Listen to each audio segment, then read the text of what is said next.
I claim that we are live now here on the fun and excitement of our next episode of The Vice. Um, I need to get you all some music in here, so let me get that going on for you. Pro streamer right here for you.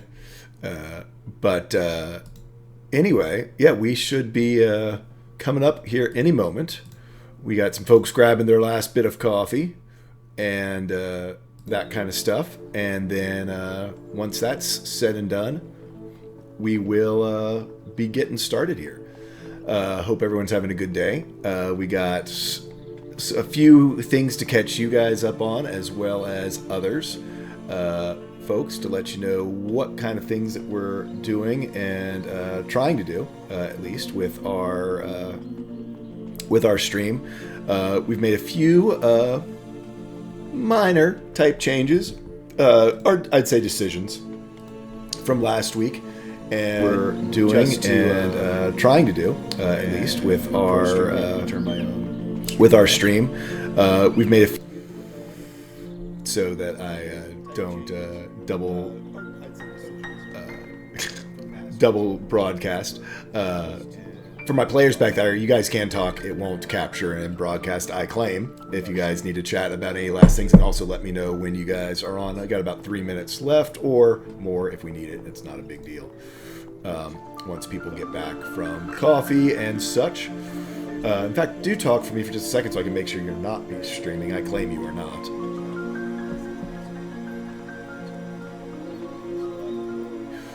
So we're figuring out whispers right now.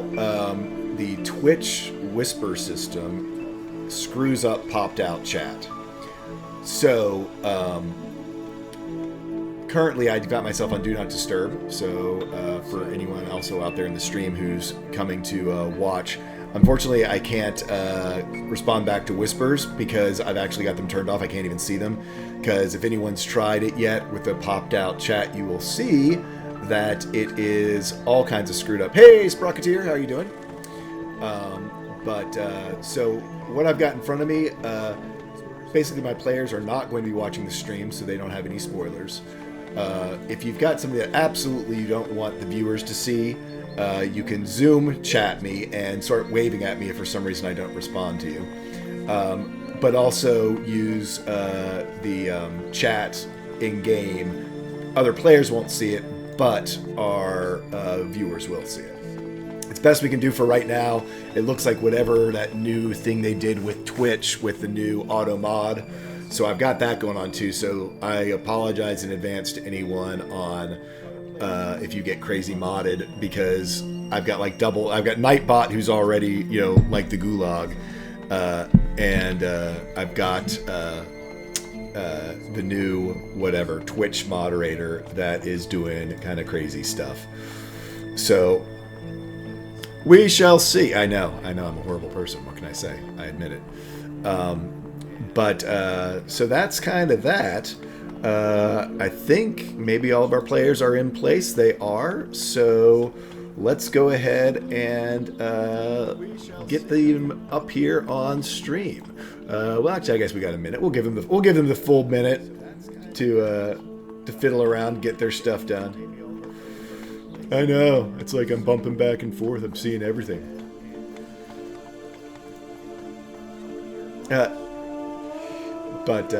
So once we get them up and on in about 45 seconds here, I've actually got to get myself ready to go. I've got to get some new...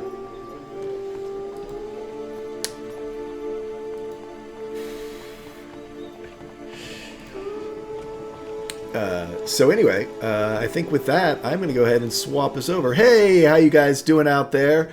There's Titus, there's Six Mohammedam, and the gang all checking in. Good to see everyone. And I am going to swap on over to our folks. Here we go. Hey, and there's everybody. Looks like I got a little bit of an error going on in my Roll20 stuff. But when I get it up, I'll fix these screens. But anyway, so here is the gang. Gang is all here. We are ready for another episode of Fun and Excitement on the Vice. Hope you guys are too. I know I certainly am. We the big thing before we do introductions. So last week, our oh, you know what? I need to completely get that off the screen right now.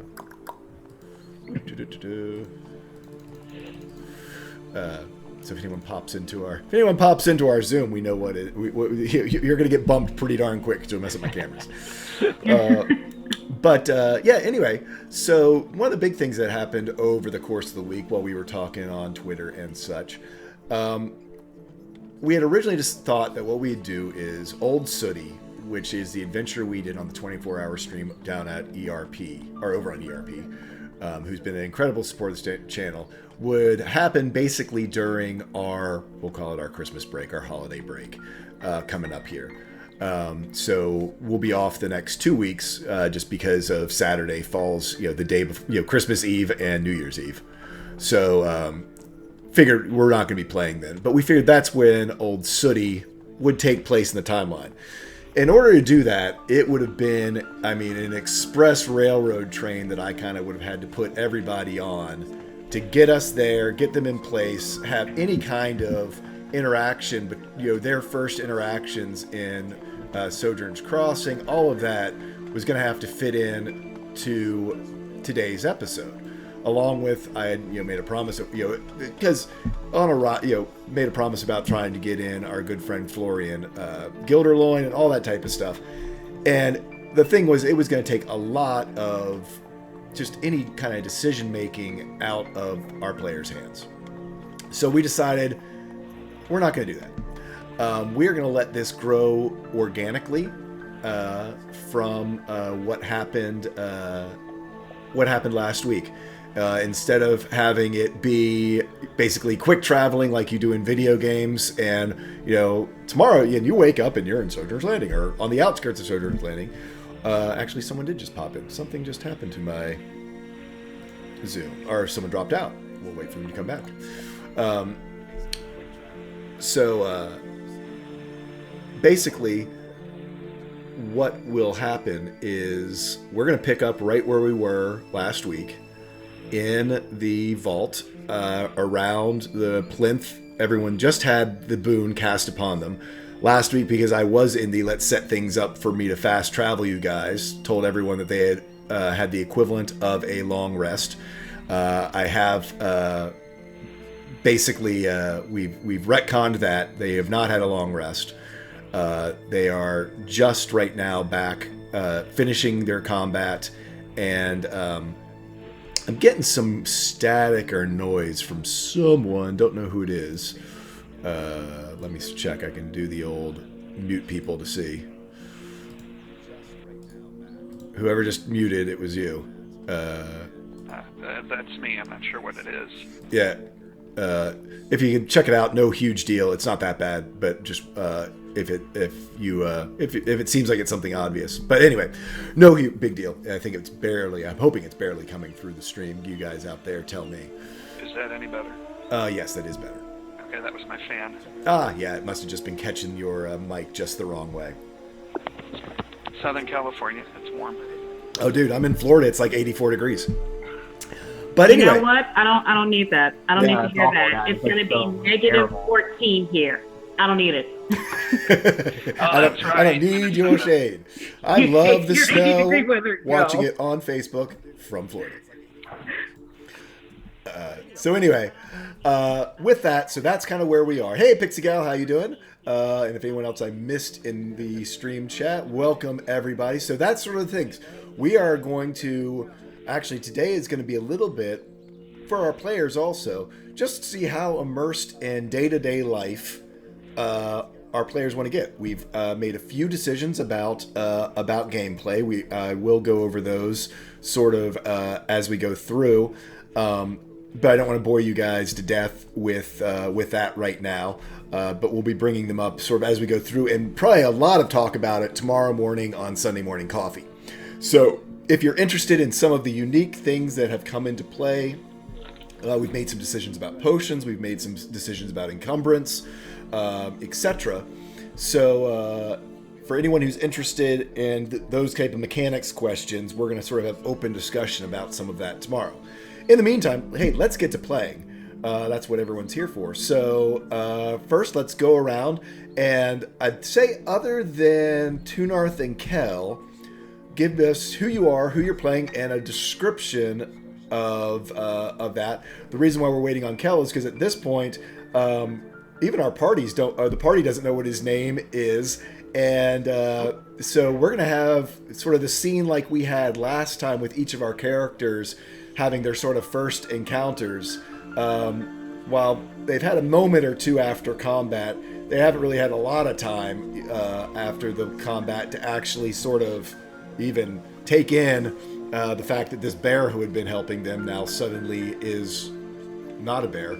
So first, let's go around to introductions, and then we'll play one of my favorite things. We'll pass the hot potato of last week on the Vice.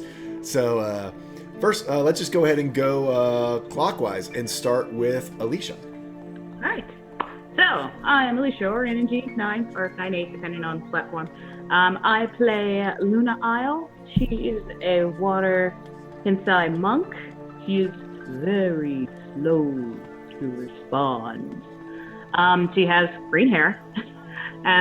She's just a green person. Overall, green hair, like turquoise eyes, all green skin. Epic nails of epicness. I don't know whether that's a character or not. Okay, and Templar, tell us a little bit about Axel. All right, so Axel is a Tabaxi wizard. Long story short, all the family died, taken in by this old dwarven wizard, was raised by the dwarven wizard. He's a golden furred. He's kind of got a mane that's braided down his back. He wears sort of rags and basically belts of whatever he finds interesting, in pouches and tied on or hooked on, or little coils of, string and wire. I forgot the word. But yeah, he looks a bit of a mess. He's quite hyperactive. He is a cat, after all. And that's probably the best way to describe it. He's a cat. Okay. Let's go on to next around the thing. Let's go on to Tunarth. I'm Danny, Tunarth on Twitch chat here.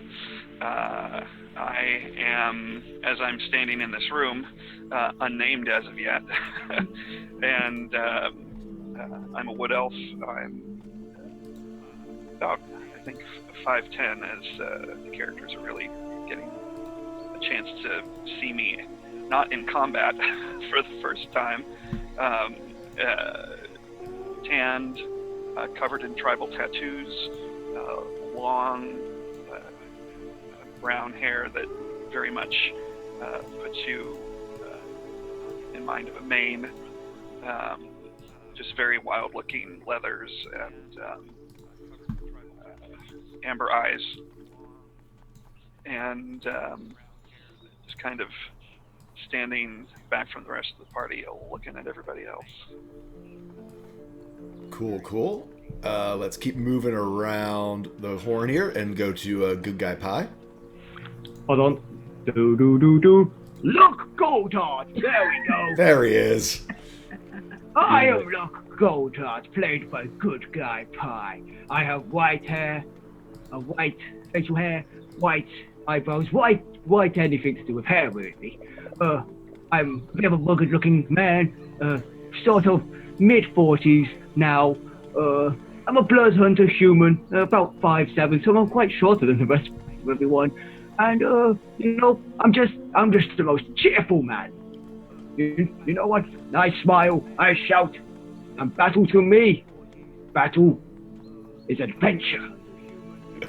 And talking about adventure, I know a good other adventuress, known as Iskaya. Iska. No, it's canon that Luck does not know her name. Yes, it is Always canon so that he will enthusiastic never about get her it. name right. It's canon now. Hey, Cronus Winter and the Being showed up. Hey guys, how you guys doing? You only met her like an hour ago. That's true. Yeah. It really has only been about an hour. Very confident in the way he says it. Like, yes, I was right. My good friend Aiko, Iska. That's what I said. Yeah. Yeah, that's me. I'm Birdverse Plane. I'm going to be playing Iska Toll, the half-elf bard. She's relatively short, relatively scrawny. She's got a bit of an undercut and some flowing dark black hair. She's wearing a shawl. She carries a violin and bow, which she uses to do shit. She is super obsessed with understanding and capturing the world around her to both her benefit and her detriment. Very cool. So just to let you guys know a little bit about our channel, right as we get started, we do run the channel 100% for charity until December 31st. We will be, hey, thanks Cronus for the host with my new graphic. We will be, through January 31st, we will be donating all donations to affect the game to the Dana and Christopher Reeve Foundation for Spinal Cord Injury and Research. So it's much appreciated. If you would like to donate to them directly, there is a link directly to their site. So if you want to do that, if not, and you would like to affect the game, down below in the doobly-doo, you can do that. And there's all sorts of fun stuff for donations, including our monthly, we'll call it, our charity-based donation, which is for us this time the Kryptonian Crystal, which actually I made up the true table for it last night, are 6. There's a random chance upon use of getting 1 of 6 Superman-like effects for the character. We actually do have one of those in play. Luna got one last week. We also got a great item for our good friend Iska off of the Agatha's souvenir box of goodies. So they're always fun and help out our players. There's heals and other stuffs down there, nat 20s, blah, blah, blah. So I guess on that note, it's time to get this thing started. Let's get you all back into the vault, get you the right music playing, bring up the picture. Let's make this a little bit bigger because let's just do that.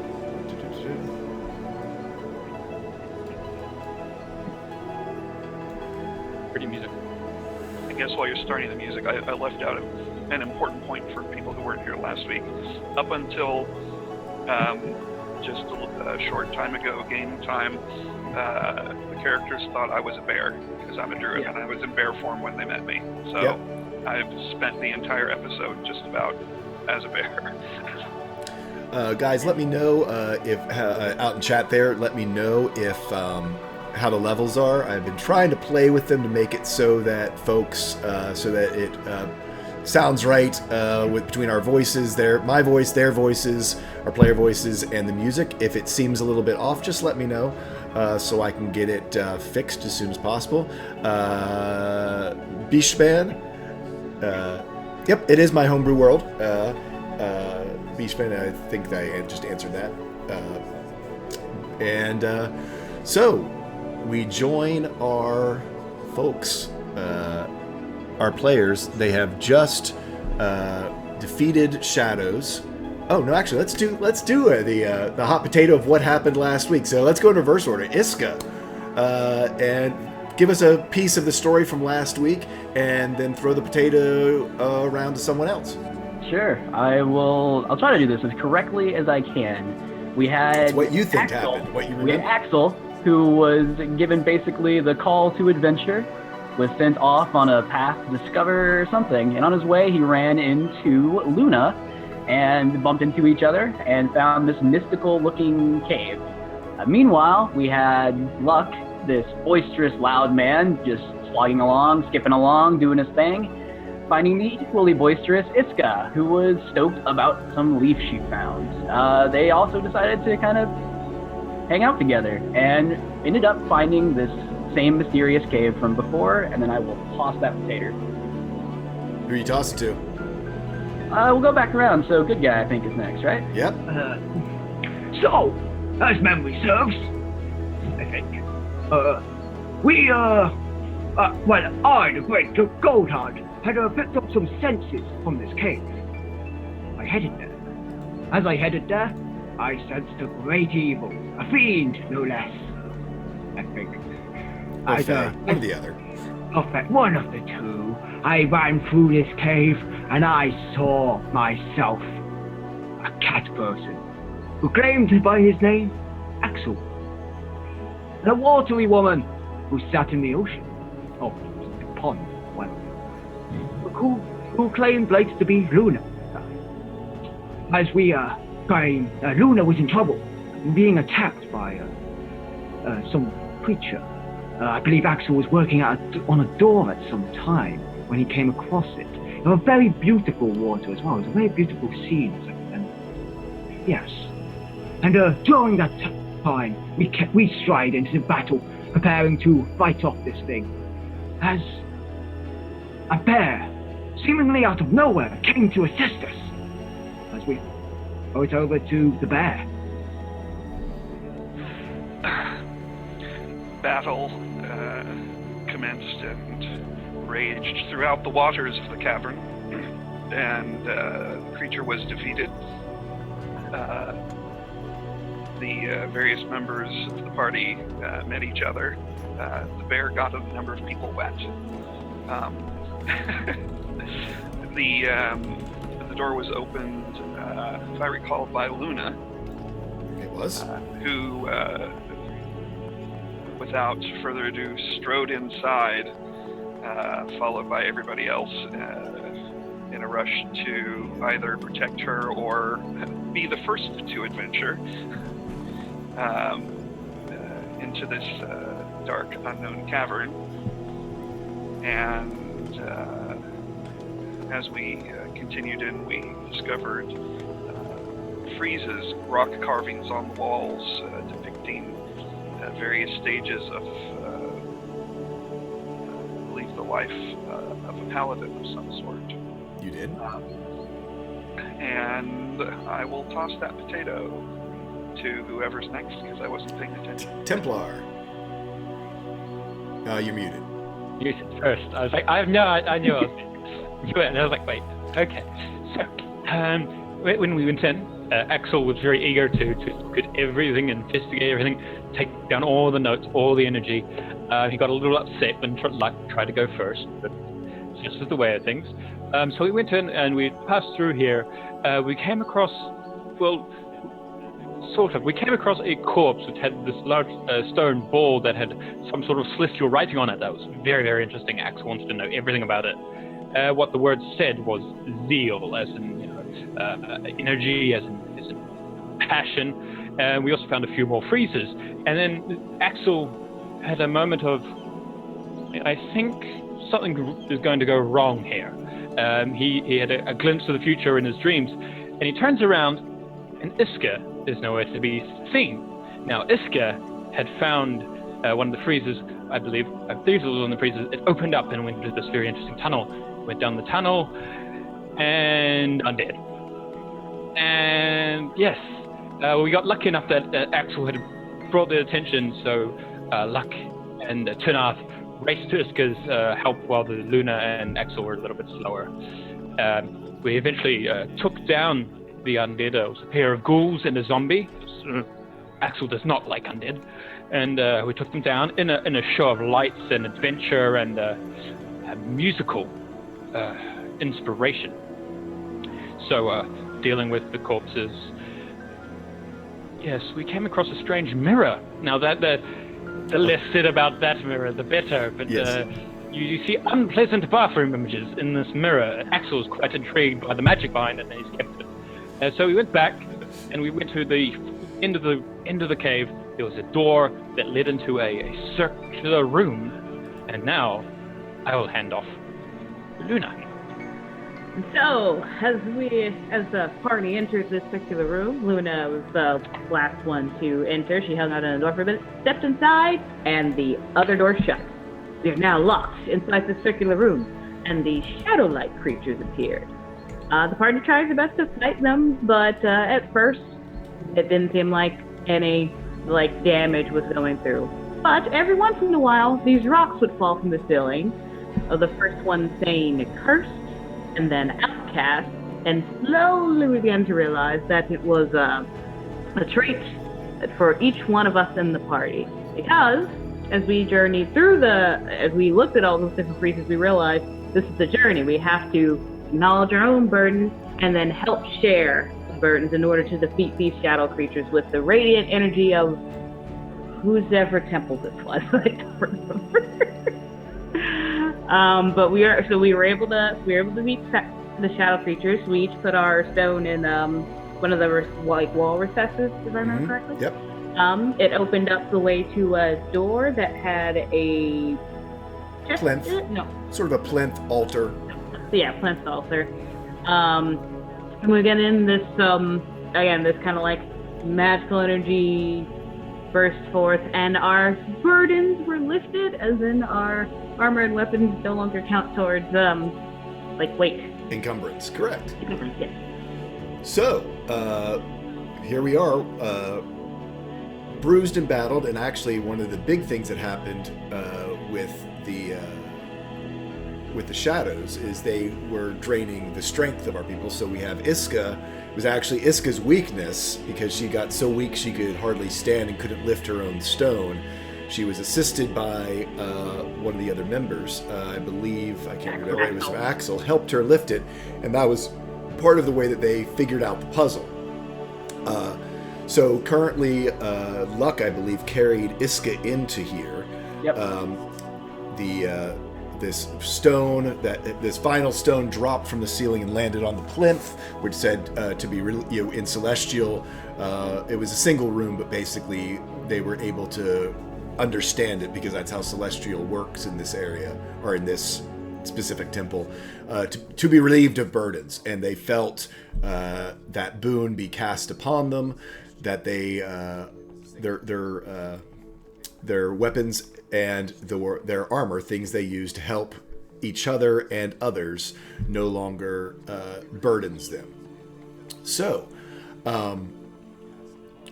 first of all, let's just start right off the top. Let's just have everyone do a quick perception check. Gosh, did you all notice in chat that I rolled 4 1s in a row? I did say that. That's going to be good. You got the tightest dice going right now. Perception. Over there.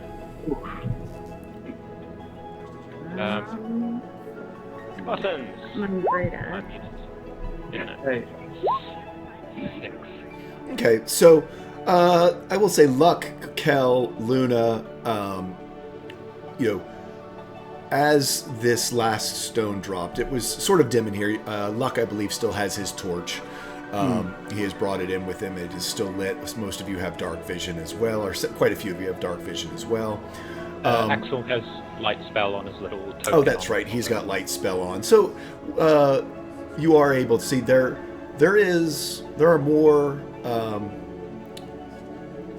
of these friezes basically all the way around this room, and it tells the whole story. It tells a whole story of basically a paladin who came across a village that did not have a local well and water source, and so he took it upon himself to come to this spring, which you traveled through to get to this cave on the outside, to bring water back and forth to the village. And in the process of doing that, he actually discovered this cave, which was just a cave at the time, was not sealed into a vault, but was a cave, and found this much more ancient place, which you can feel as though you are the area you're within now, far older than this.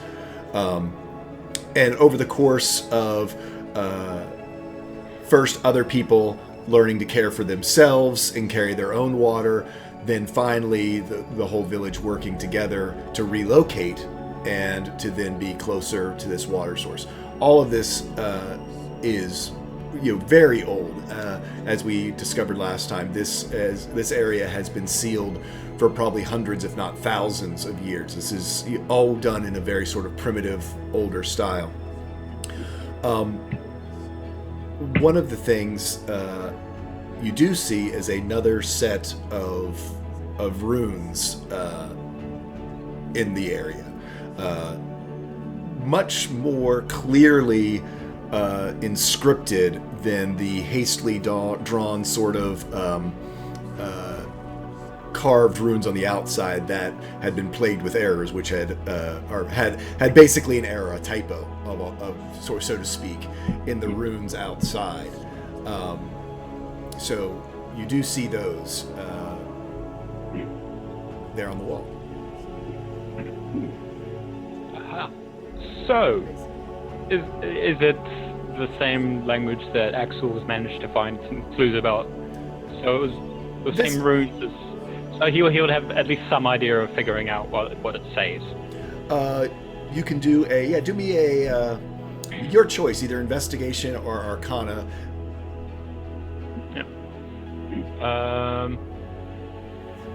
They're both the same anyway. So investigation, it's a 9. He's. I'll say that you had advantage because you had read them on the outside before, which brings you to the 22. This is not your dragon runes, but it is a magical magical writings, and it says obviously since this village had been a part, water was a whole part of that, and it was through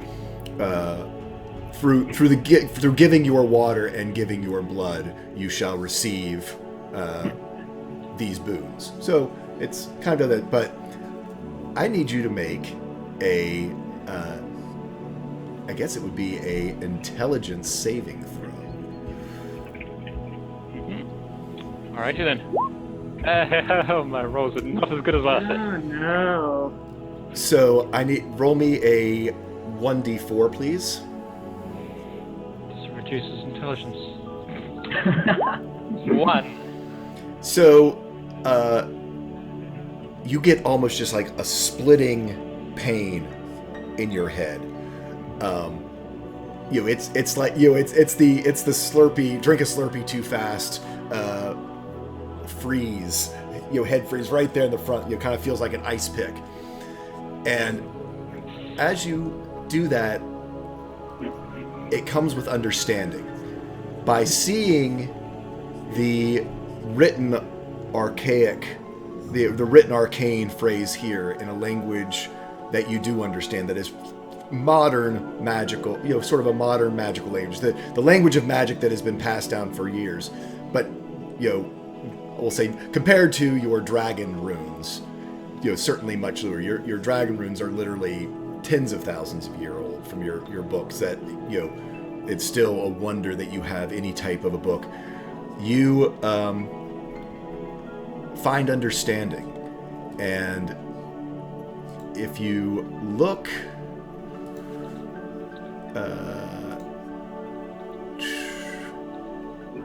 where are you, Axel? Come on, Axel, there you are.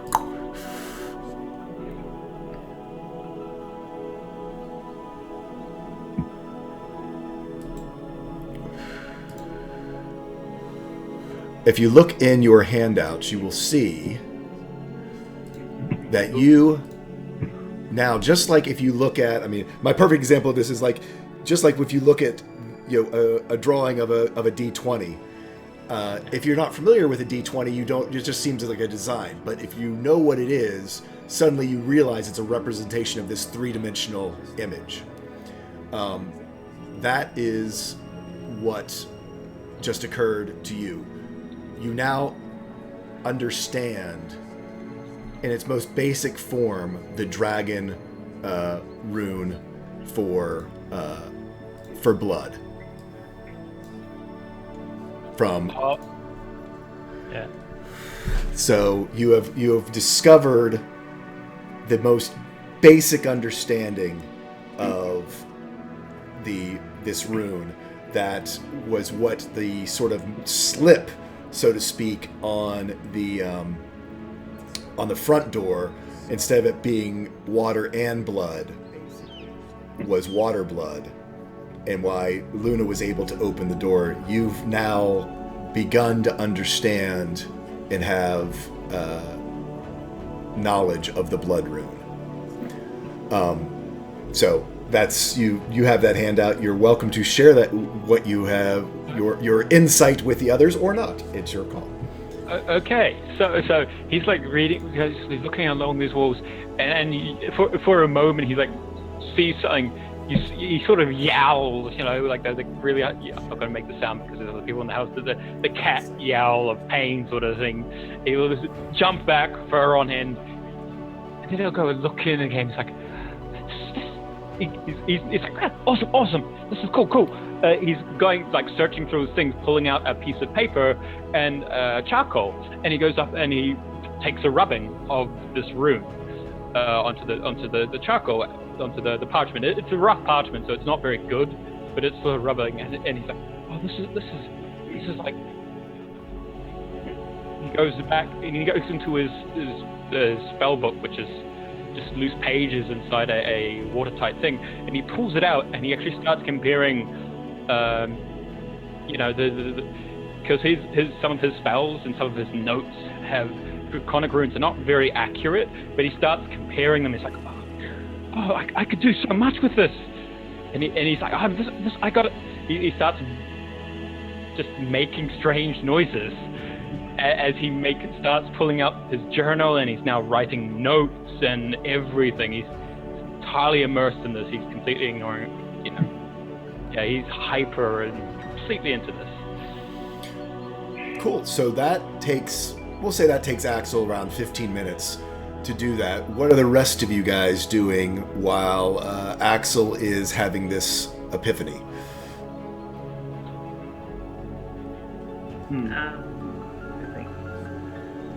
Luna's probably kind of like still kind of standing off to the side, maybe just like a photo, just like looking at Kel, or unnamed elf. Right, used to be Bear. There we go. Just is like, what is your name?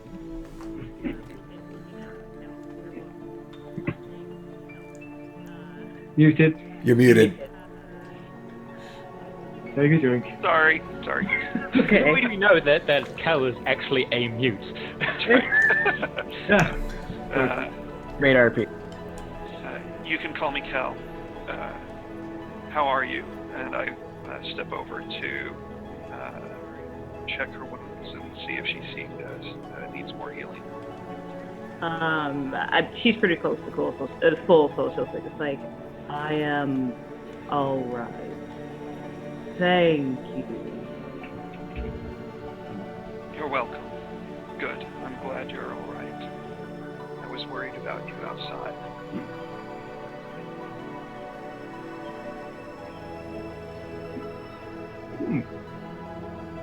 Well,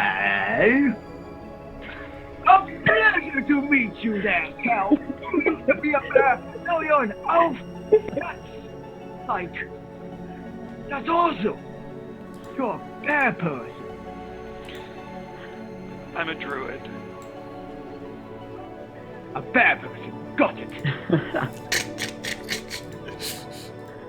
As this is going on, I think Iska has like whipped out her sketchbook and has made this super quick sketch of like a stoic Luna and like a reserved Kel on either side, like looking at each other, and then just like a gah, like luck, like right in the center, like huge happy face, capturing the name for the first time. But with that, after she like finishes that up, she's gonna want to know so much more about Kel, so she'll approach Kel and almost like.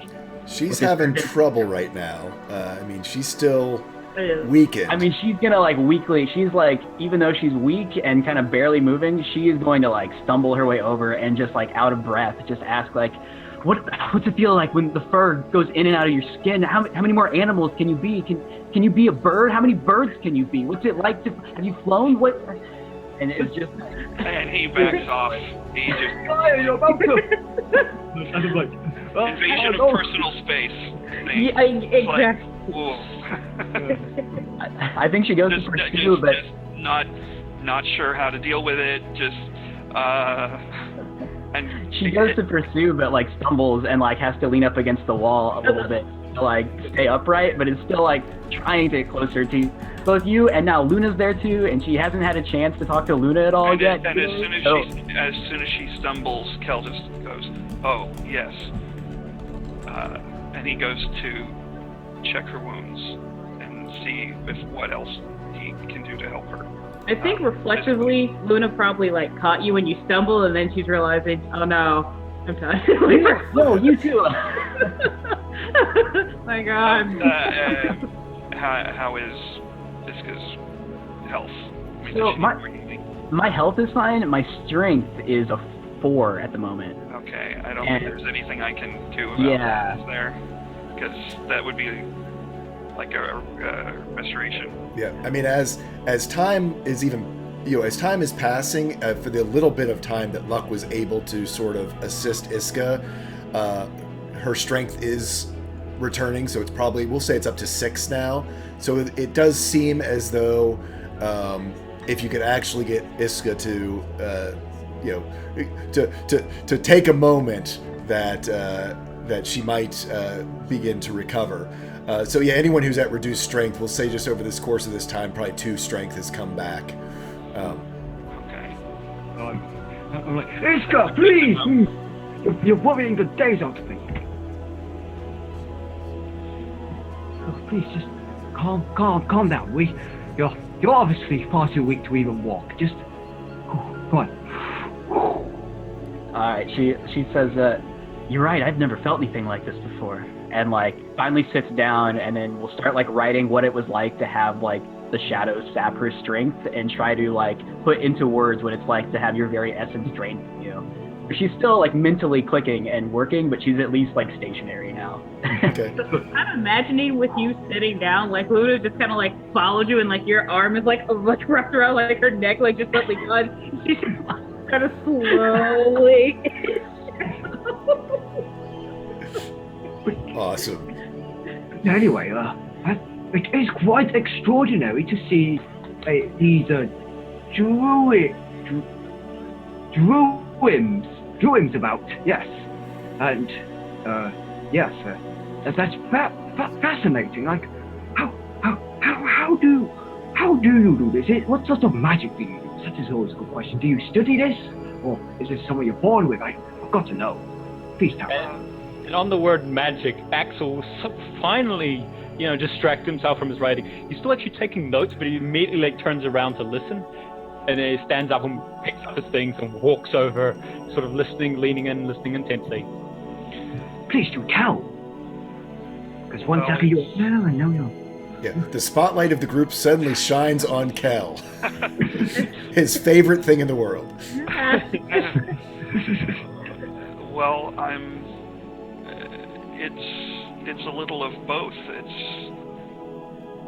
I think, an inherent magic, but druids, we draw our magic from the land, from the sky, from the elements, from nature. We strive to be one with the natural world as much as possible. I learned much from my mother, who is a druid as well.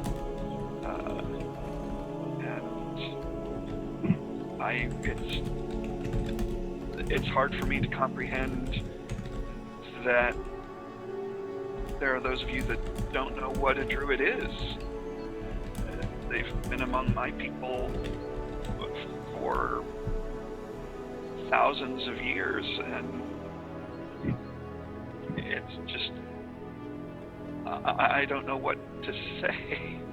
No, dude, you turned into a giant bear. That's the cool part.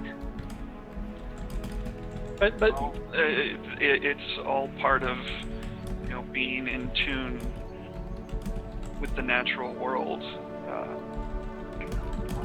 We can all do that to a certain extent. Some of us more than others. I've practiced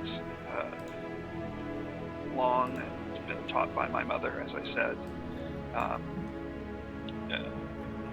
I actually prefer being in wild shape and being one with the animals. they are just... It's an easier way to live. It's a happier way to live to me. That's just each to their own. Yes, it's really awesome. I mean, could you tell me later when you tell me more so we can take notes? And you said tunes, so maybe Iska knows something about tune, because music has tunes, and druids have magic, and we can all work on this together, and we can do some really cool stuff. And I got to take notes. And it sort of hunkers down, starts like scribbling out all these plans, and like it looks like a little timetable. I'll be honest, I've never touched magic and never ever used it, and I've hardly ever seen it. So we'll say as y'all are discussing and resting, we'll say that this you can have this count towards a short rest if anyone needs to use hit dice, and also a short rest does cure you of shadow strength drain. So. Okay, that's good. So because of his, he's poring over all this magic, all his notes, all his spells. He gets sort of a shock of inspiration, and he gets some spell slots back. So yeah. I imagine Luna will just look at Kel, and she's keeping a respectable distance from your bubble, keeping her own. It's just like, I understand. He looks at Luna and nods in mutual understanding. Just like that applies to a number of things. Close. It's big. It's like I get it. And then I look at Axel, and you can see Kel kind of steeling himself to, am I going to do this? Okay, yes, I'm going to do this. But I've never seen your kind before. You're a person, yet animal as well. How is this? Well, no, I'm not an animal. I'm Tabaxi. Maybe I look like cats, so maybe you're confused. But I'm not a cat. I'm Tabaxi. I'm a person, and Gorm said I'm a person, not a cat. I know. That's what I said. You're both. Yes. You're both, and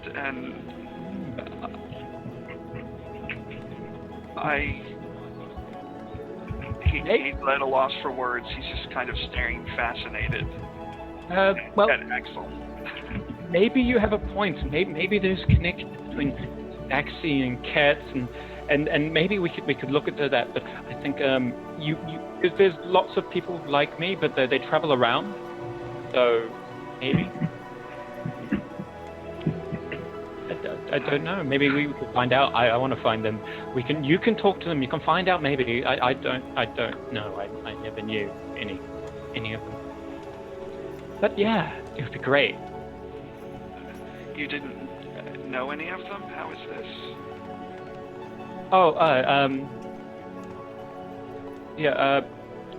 Gorm. Goodness, I forgot his name. Gorm found me when I was small. My family was dead, so they all got killed, and so I've never known any Tabaxi. So it's just me and Gorm, and it was great. And he didn't like me because I did all these really nasty things, and yeah. So you grew up without your people? Yes. But I grew up with Gorm, and he's like my dad, but not really my dad, but he's like my dad. I see. And Kel just gets this look of, he doesn't say anything, but just this sadness on his face, and says nothing further. And steps back again. Kind of a little further, almost back up against the wall. Are you scared? Looks behind. Axel sort of looks behind himself. If there's anything there. No, I'm just not used to being around people much. Oh. Okay. It's been a while. I've been with the animals out in the wild, not with people. That's not bad. Animals are great, but maybe if we all, if we go. I mean, where are you guys going? Because if we go together, he can get to know people. We can talk about magic. You two, he points at like Luck and Luna. You can go on adventures, and what do you want to do, Luna? Good question. Yes, Luna. You've come with us all this way, and we have no idea what your purpose is. You can feel Iska's eyes on you, Luna, as she has a pencil ready to write whatever you're about to say. Please, let's hear your adventurous spirit.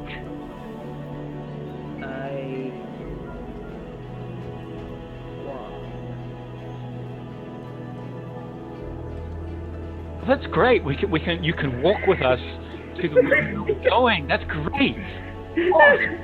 It all works out. I think. Hold on. Let me check. I need to get to something crossing. Southern Guards, Seniors, Simmies, Summers. A crossing. I need to go to a crossing as well. Ah! Does it begin with an S?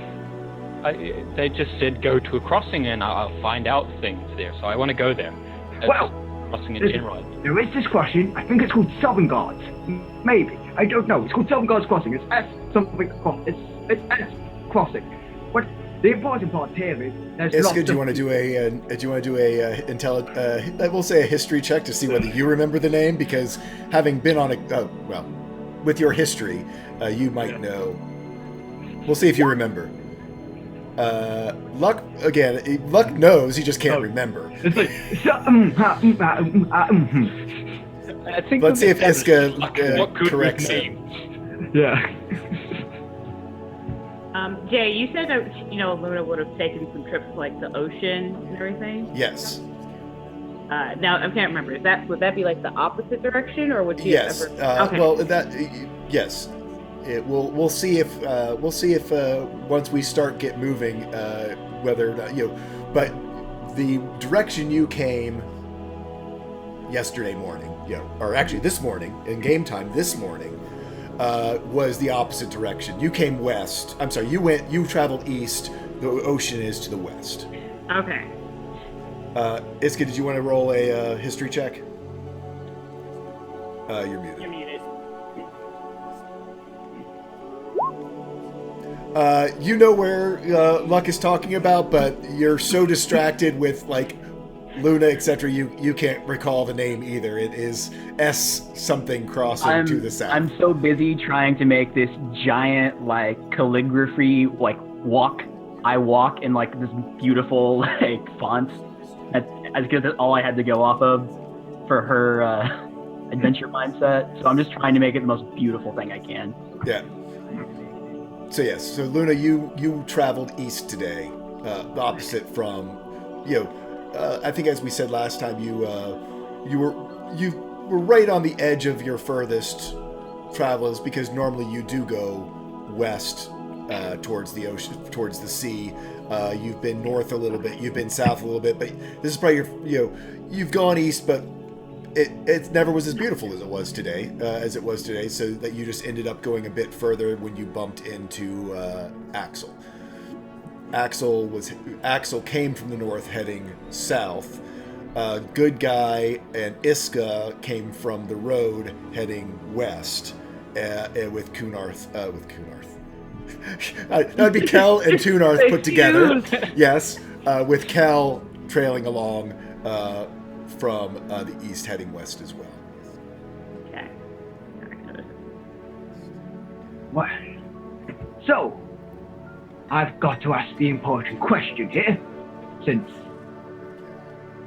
who's up for an adventure? Me. I'm up. I'm good for it. Sort of leans forward, waiting for the others to answer.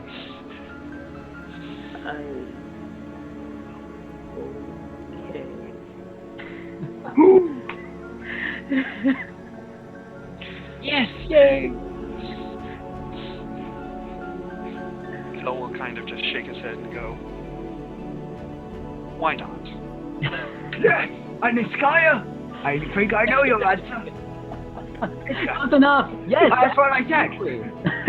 Yes, we shall now be known as. Wait, I just want to go now. Can we go? we will be the adventurer group. Let's go. That works. I mean, that's what When we is are. this wooden sword about? How do we get out of here? Because the other door, I think, was still closed. No, it opened. All right, the one on the way back out. Oh no, I'm sorry. No, yes, to get into no, you haven't gone back down into the room yet. But yes, Okay. when you left, the door back into the vault was still closed. Yeah. How do I get out, though? Because we need to get out because the door is still closed, and I don't want to be trapped in here. That's not a good thing. He sort of shrinks into himself. Never a good start to an adventure. Good point. Then Kel we'll will start just, walking back. Yep. So you can move your He's not going characters to wait for as you anybody will. else. He's just going to start going. Our friend Cat has an idea. Let's go.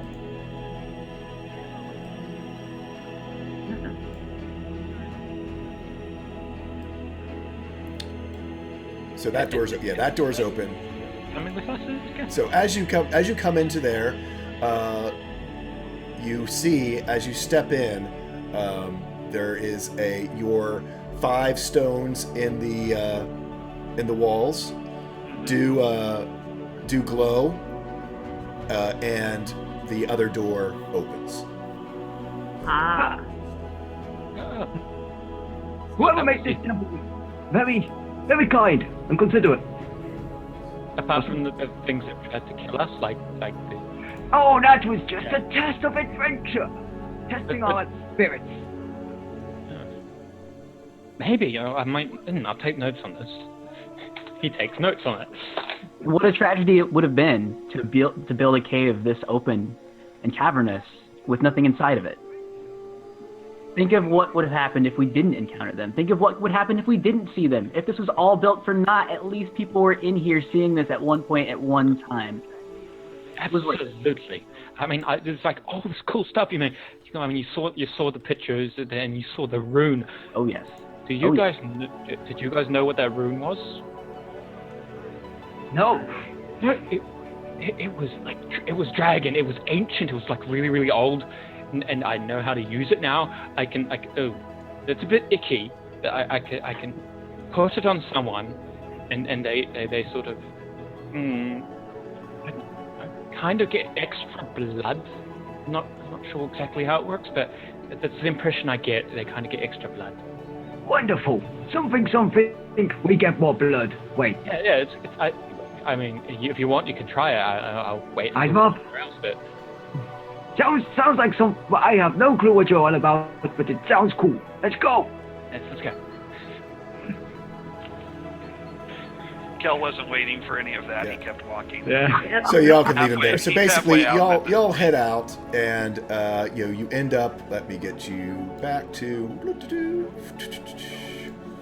I think when you mentioned we can try it, Iska will mention to you that if you want to try it out, I am down. I would love to be the first person to try that.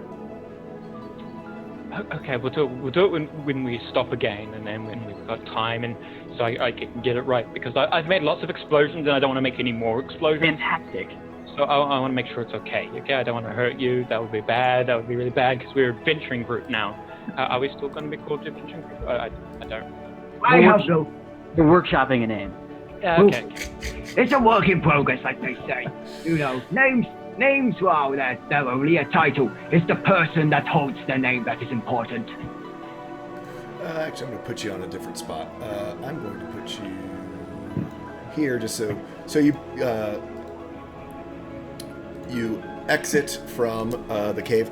The door behind you remains open, so the vault is open and unsecured right now. Actually, I'd say because Axel was taking up the rear and saying he's taking notes, as he stepped out of the door to the round room where the shadows were, the far door closed once again, sealing off the far side of the room. Oh so it does that. But the door that Luna, put the blood in the little coffer type thing, you all have walked through. It seems to remain open at this point. You can do whatever you want with that. Okay, so we walk out, and Axel will fish out chalk. Fish out like some chalk, and sort of just right on the just inside the door frame, the door opens up, and inside it's like Axel, and he crosses Axel. His adventurer group was here. Awesome. Yeah, and then he'll sort of he'll draw some random symbol. Scribbles that out, and so he's got it there. Yeah. As you're drawing on it, you realize, this door is very well balanced. As you are trying to draw on it, it keeps sort of like pushing away to you. It wasn't drawing on the door. Oh, it was like inside the cave. Gotcha. Open it so a door opens that way. So that side would you be? Yeah, we'll say just as you're doing that, you. Either your tail or whatever brushes against the door, and you realize, it is so well balanced. It even with the slightest brush starts to move. Okay, that's awesome. Okay, so we can. Do we want to close this behind us? It is always polite to close your door as soon as you have exited someone's house. Of course. Okay. Steps out and closes it behind him he probably uses something to. He can brush it, but he probably takes the bowl with that has the blood offering, and then he pulls it, and he's like, and he just closes it. As you notice that where before the little bowl had Luna's blood in it, it seems to have, it's gone. It's either absorbed into the bowl or it's no longer there. And as you pull it shut, there is a sort of flash of radiant light, almost very similar to the radiant light that you saw in thing, and as you press up against it again, it is sealed, as though it was when you first found it. It is locked again.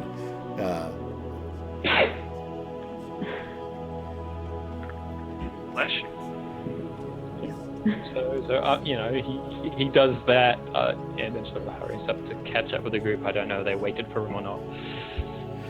So we'll say, just because everyone has to sort of maneuver around the pool, most of the rest of the group is around on the other side of the pool.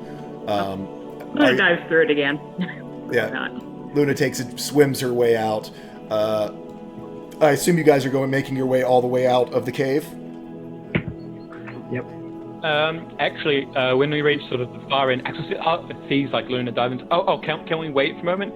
He actually sort of, he sort of sniffs himself. Let's keep going. I don't want to wait. Let's go. I imagine Luna didn't actually dive all that deep. She's kind of like treading on top because she needs to still have her like backpack. Is that I should ask? So is that still at the entrance when they come back out? Because she had her quarterstaff with her, but not her pack. Is it still there? Yes. No one has come or disturbed anything. So you guys find yourself back. We'll just say, at the sort of the waterfall, at the opening of the cave. You traversed through, the cave portion that was sort of open and it had beams of light coming down through it. And you guys find yourselves back out at the front of this cave. Ah, do you smell that fresh air? It smells like... Fresh air? It smells really nice, but it does smell like fresh air, yeah. Yes, it smells like fresh air, definitely. How are you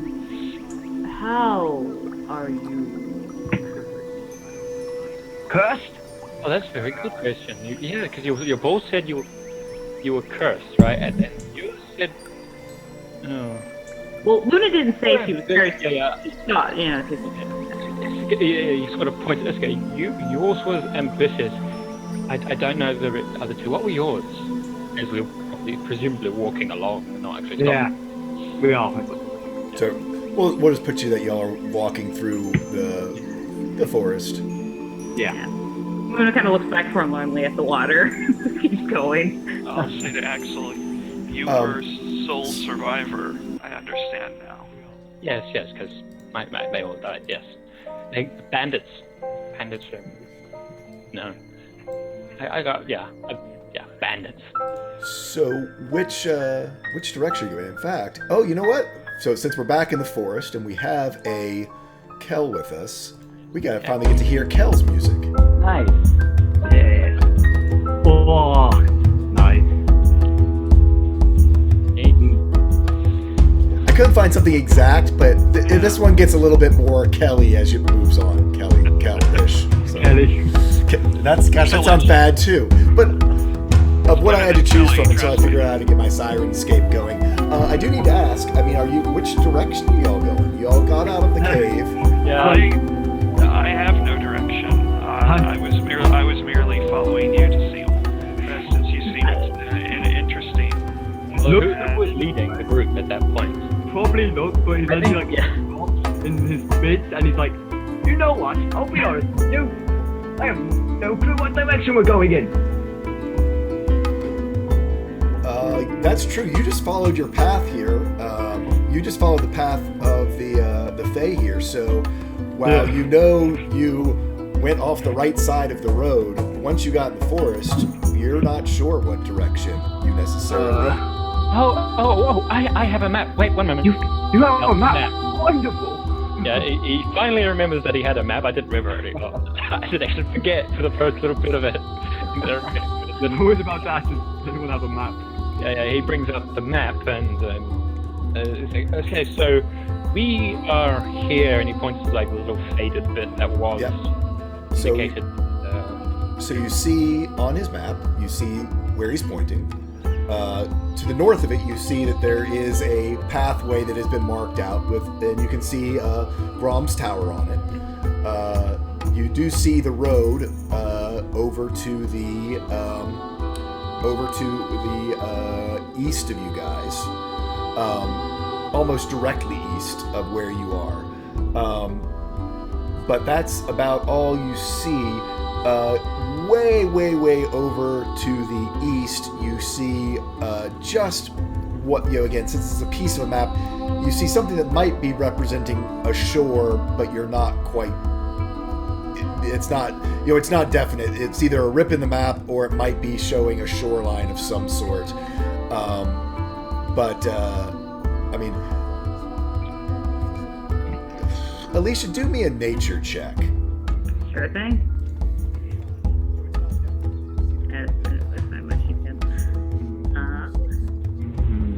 Oh, not great. 15's enough. Again, you're able to look at it. You know that you basically walked.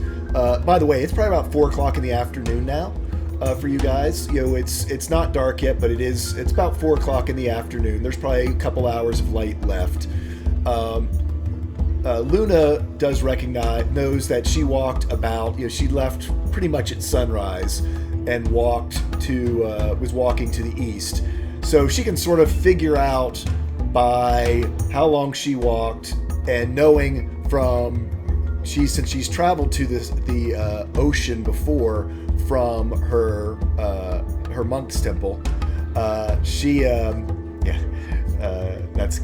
being meta. That you haven't talked about it, but I haven't talked about. So you know that it's about 2 days to the west of your where basically where you kind of figure out where you would be, that that probably is the shore, just by scaling it out.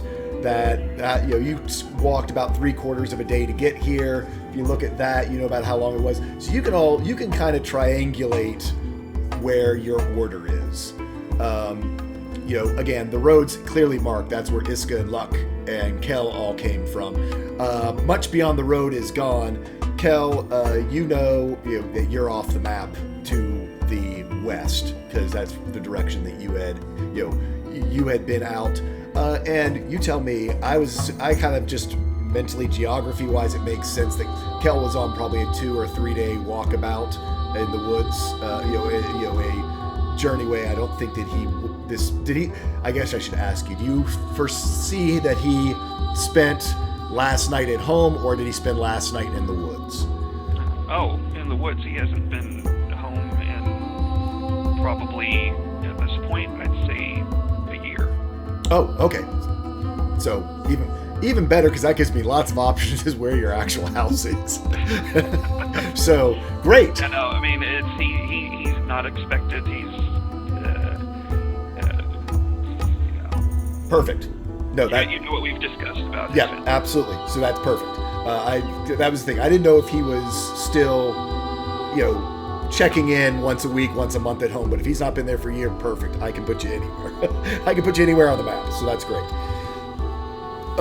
So great. I mean, Luna, do you share with the group where you think, or you want to keep that? No, she'll share that because I know, especially like with her, because she kind of like does maps as kind of a hobby. So yeah, so she'll kind of like it's. So it's like she'll tell the group, but it's almost more like she's talking to herself out loud. She's figuring it out, but she does specifically know. Yeah. So from that, it's probably about an hour stiff march if you do take the most direct route to the main road from where you are. An hour's walk. A stiff hour's walk. I mean, we could go to the road, or we could look around for things, but if we go to the road, there'll be people on the roads. There usually are people on roads, I think. And if we go there, we can talk to them and we can ask where the crossing place was. It's crossing this, yes. I like it. We head to the road! Yes, to the road. Very uncomfortable, but she doesn't say anything. I will just kind of gesture to the ones who are obviously the adventuring types and say, lead the way. Okay, so you guys travel through the woods. It's there's no actual path here, but it's much like the picture. It's not that it's brambles and having to bushwhack your way through undergrowth. It is drier now than it was earlier this morning. The rains mainly happen in the morning this time of year, and so while you might get a little bit of damp, it's not as though when you walk through a wet forest where you just end up being soaked from all of the brushing up against leaves and stuff. Oh man. I know. You had that this morning. I did. I can't complain. So you guys, I'll say you reach the road. It's around 5:30 or so, and you guys reach the road. It is luck. That it's all but close enough look-wise to you might be a little further down the road than where you were, but for the most part, you were certainly on the path that you had been on, and are back on the main road, heading towards that place. What was the name of that place? So is this an accurate representation where it's kind of going through some open grassland with some hilly terrain on the side, or are we going through forest? Or? It's fairly accurate. I mean, up to the north. Hey, and Wills, good to see you, man. Welcome. Up to the north from where Luck had come from, it was more like that. You're now getting more to a sort of, there's forests on either side of you. It is. The reason I ask is because if there's, a tree line anywhere close to the road, Kel is not going to walk on the road. He's going to walk off the road along the trees as much as possible. That's fine. I would say that is acceptable. That's where you would, there's enough trees along either side of the road that it's not. You could easily keep yourself somewhat hidden and the party well in sight by staying in the tree line. Okay, that's what he's going to do. He's going to. Luna would probably join you. I was going to say, Axel he'll actually spend quite a bit of his time roaming, sort of, he's going to drop around and slow down a bit because he's, of course, roaming around and not actually keeping on the straight path. But he'll probably spend more time in the tree line than out of it. He'll go in and back out to the road and back into the trees. Yeah, he is far more comfortable in the forest than he is out on the open road. On So that big same question. note, whenever Axel takes off, Which direction did y'all head? Good. I assume did Luck point you towards where he was going, to the south? Yeah. Okay. So so you start heading down the road to the south. Go back to your descriptions. I just wanted to make sure that y'all didn't. Yeah. Oh, we're going north, don't worry. Yeah, don't make you do a nature check to see whether or not Luck actually knows north from south. He's going away from his house. Yes, he is going away from his house. There we go. He knows that. Yeah, sorry guys about the music. I got it backed off now. Let me know if it doesn't get back on track. So what is this guy doing then? Yeah, Iska says she'll. Yeah, you were in the middle of your... Oh yeah, no, just in the same way that Axel is moving in and out, I think Iska was trying to drink in all of her surroundings, but when she sees Axel dart somewhere, she's gonna follow him immediately because he has to know what's going on. He's seen something interesting or exciting, so she has to know too. And so it's a weird moment of him taking off, her looking up, noticing he's gone, and then sprinting to catch up to him. Luke's case is he's doing the direct route. His arms swing you look behind him for a second, I wait for everyone to catch up, and he just goes down, do some press ups, some sit ups. Everyone's here, let's go, and just constantly. We are not going to be the quickest of parties. No. Point to point. Axel usually finds maybe it's something, an interesting coloration on a tree, or maybe an interesting leaf, but he usually doesn't. Those things aren't really capturing him all that much. So he's very quickly moving on. And sometimes he's just wondering for the like of it. Okay. So there's certain people talking about the music. There's certain tracks, especially on that one, where it gets really loud. Sorry. So I'm trying to. Luck's theme is a little bit boisterous, not unlike Luck. Wait till you hear Iska's theme when I play that one. I'm not even sure if we'll be able to use it because it's so crazy. But anyway, so it's you all make an interesting party. You sort of have Kel and Luna who are staying to the wherever the most trees are. I assume they cross over. If they lose a tree line on one side, they then sort of make their way across the road to wherever it's the most on the other side, staying in view of the party. You have Axel, who dives in and out of the trees, sometimes completely disappearing from the party for up to 5 minutes or so. You usually always hear a rustling around. You haven't heard him go stealthy or anything. He's just doing whatever. Iska, between playing chords of music that try to capture the moment and seeing different flowers, different trees, different a tabaxi examining bark, Luna and Kel sort of, I'm gonna call this, y'all tell me, kind of almost walking in silence but together. Yeah, Exactly. that's accurate. Yeah, very much walking in silence but together. So kind of I'll turn to you, Iska. Describe the scene of this party going down the road. Let us see through Iska's eyes.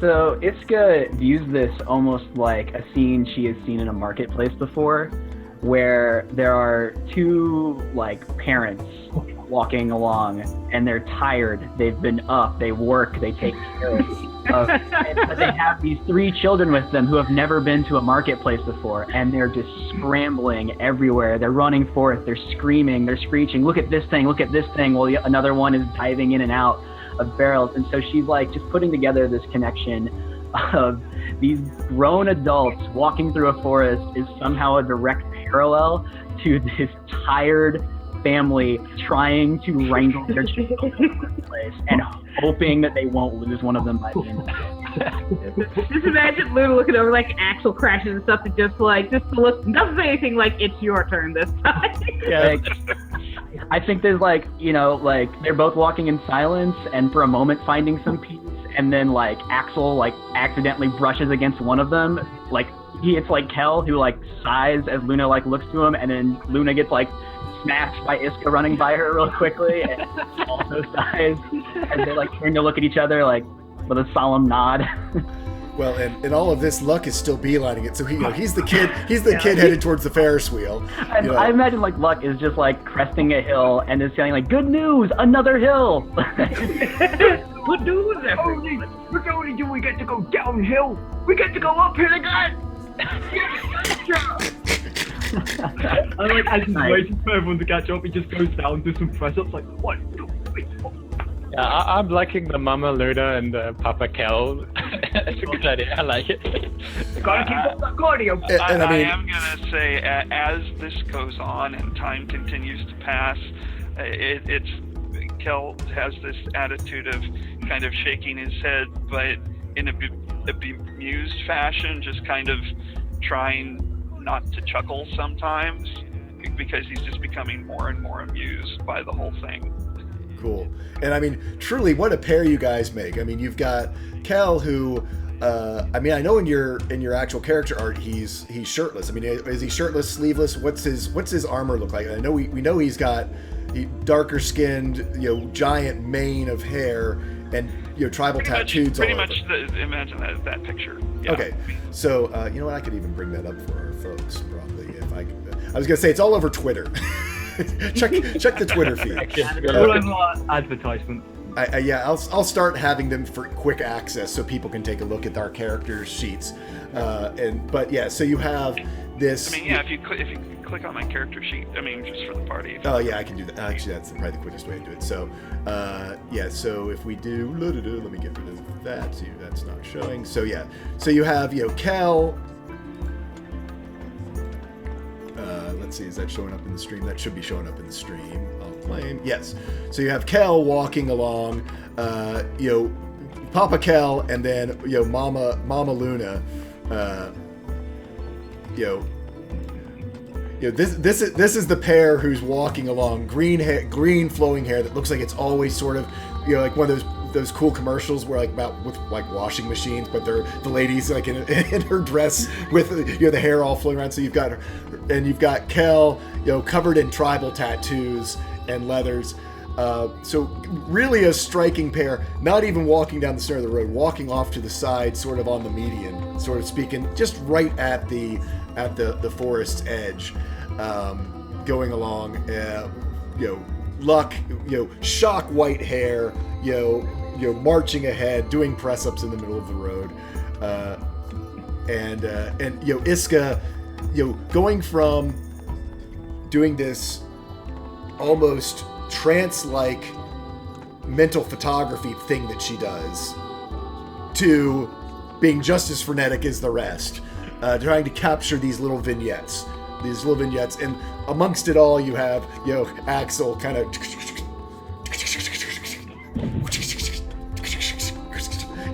running around. Kind of like the old Family Circus cartoon with the little boy that's going out through the neighborhood. Yes. And you see the trail of everywhere he's been. Exactly. Pretty much. Golly, that thing brings me back for all of us older folks in the audience. That's what I've been thinking ever since he started describing how he runs back and forth. I see those panels with that little dotted line going all over everywhere. So anyway, y'all, this has been going on for about an hour and a half. So it's getting to be about 7 o'clock at night. Temperature is starting to drop. You are in the northern part of the continent, so temperature is starting to drop a little bit. Darkness is telling it's pretty much headed into twilight at this point for you guys. You are on the road. It's well traveled, but it's becoming night. You had a battle earlier today. Luna was up with the dawn on her walk. Luck has been traveling all day as well. Iskawal had chased her leaf halfway across the countryside. Axel was this is Axel's first night out on the road alone. He said goodbye to Grom this morning. So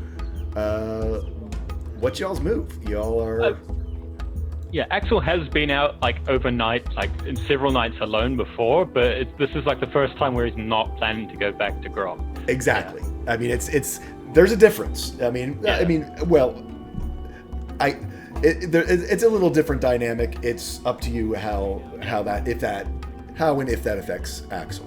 Luna's been on. I mean, everyone has been on overnights before. It's just all of a sudden, a lot of you are kind of untethered suddenly from. I mean, Luck knew he was becoming untethered. Iska, by happenstance, is untethered just because she doesn't quite know where everything else is. Axel, untethered. Kel, this is what Kel does. And then Luna, again, she randomly wanders, so it's like, yeah. It depends. It's so weird, actually, that like all of us have this untethered feeling. Where I feel like with Kel, this is like the most tethered he's been in a long time, because he's actually spending time with others and like camping with others and everything. It's like a weird dynamic to think about. Yeah, no, sure. Like I said, and Luna, like essentially nowhere is home for her in her family, so it's like she has a place she regularly goes back to, but it's still not home. So everywhere's a home when you look. Yep, home's where you hang your hat. This is true. And it's interesting that you say that, because pretty much everywhere is, at least out here, is home to Kel. He tends to avoid the cities, though. Luna does too, but for different reasons. It is going to be late. The wind is changing. Camp, we must set. Yeah. I'm ready for taking a stop. Yeah. Yes. This is totally not an excuse for me to eat something. Oh, food! Yes, I'm hungry. I forgot. Yeah, I'm quite hungry. Yes. Let us set camp. Now, who here has the camping equipment? He looks around.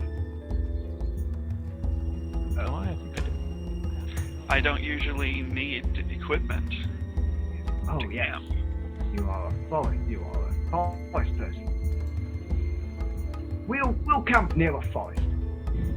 Yes. I'm comfortable right here, or right there, or right over there, if you like. Excellent. As he's already laid down his bag and he's just putting up his leg balls like. Now, I don't have a tent, but the stars will be our companion. So so everyone sort of breaks out their whatever they have or whatever they had planned on camping with.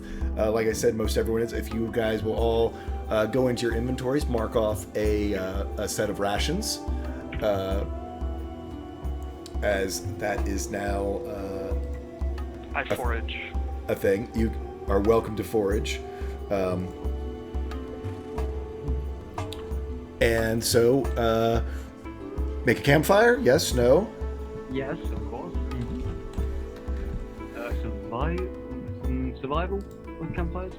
Again, everyone has spent time outdoors. I'm not, I don't think that it's going to be necessary for us to do a survival check for every time you make a campfire. You're a basic campfire, basic camp. You are able to pretty quickly and easily put together, start cooking up some rations. Who actually is doing the cooking? You know what? I will be. I've got myself a mess kit on me. Yep, I've got a mess kit, just double checking. Okay. Axel's rations are actually like just it's jerky and dried and it's good long non-perishable stuff mostly, but yeah. Yeah, I mean, there's a few treats that Grom put in there that he knows you would enjoy, but also knows, well, actually, do me a favor. Do a nature check. I'd say do a nature check for me for Axel. 16. So, just from looking at it, because your bag was kind of packed for you, as Grom being the guy that he is, the good cool guy that he is. There's a good, probably 10 days worth of rations in here.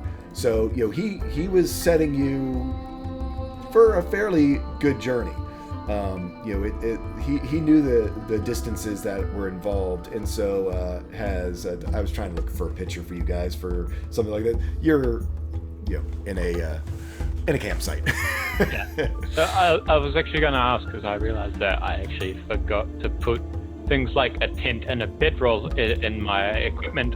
But I was just going to say, Axel actually does kind of sleep a little wild. He sort of does the big cat thing where he sleeps on a big enough branch, so it just hangs off. But would Grom have packed him important things like that? No, he would have put in for you a bedroll. Probably not a full tent, but certainly like a tarp, a waxed tarp that you could do that. Or I was gonna say, does he know that you like to sleep in the trees? Yeah, he's probably familiar enough. So probably then he packed you a hammock. Yeah. He packed you a hammock because Dad knows. Yeah. So, and you kind of smile as you open up the pack, and you start thinking about these things you notice all the rations, and then as you get down to the rations, you see rolled up a hammock that Grom has put in there, and has a little note in it that says, sleep well and take care, my boy. And you sort of see Axel when he actually he's going through this and he reads this note, and you can actually see all because he's a bit tired now. He's used up all his energy, so he's a bit slumped. But when he reads this, he sort of just and he whimpers a little bit, and he sort of looks at it a moment and folds it back up carefully and puts it away, and then sort of goes and takes out the hammock and the tarp and things, and goes to set it up quietly on his own. So just to give you guys a better idea of the road, I've got this for you. Let me pull this over.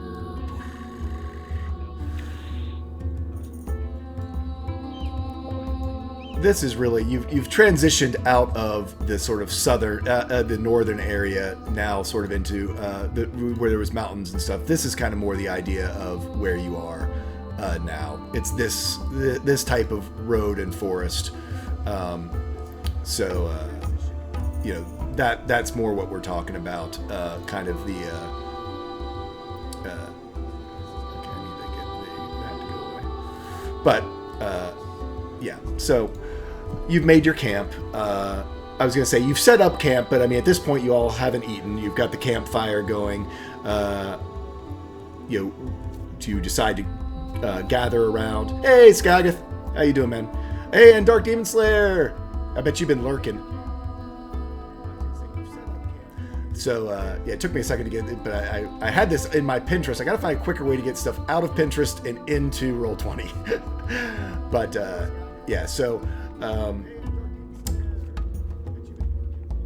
do you all gather around the fire? Do you all eat on your own in your own separate places? I know, Kel, you said you went off and forage. Again, it's this type of arboreal forest, so finding nuts, berries, that sort of thing, things that you're used to living off the land with is not a problem at all. Finding roots, etc. You've got Luck, who's there cooking up something. What are you cooking, Luck? You're muted. Some mute pie. Oh my god, I've made the mistake. I'm a failure. We've all done it. We've all done it. Luck is sitting there. He's probably hunched over the pot, and he's got he's not a tall man, but he's a muscly man. So he's still going to be hunched over this pot.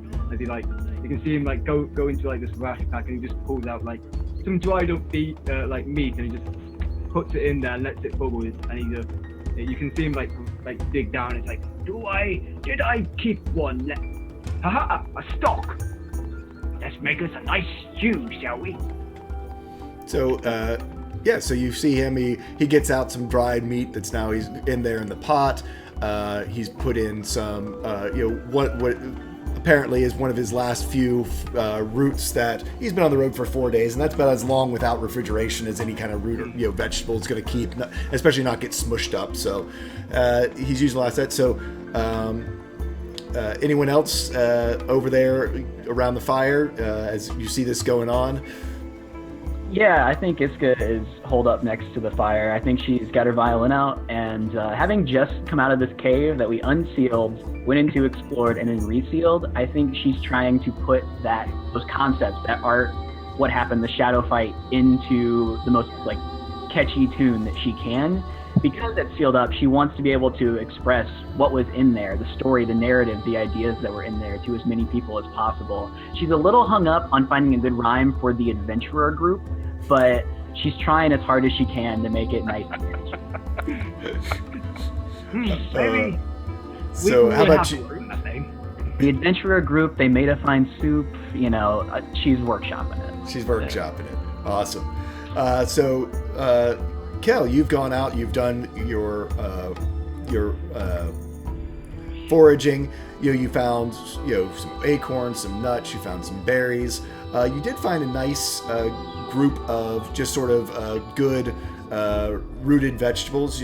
Not necessarily carrot, kind of turnip, carroty type idea, and some stalks. You come back into the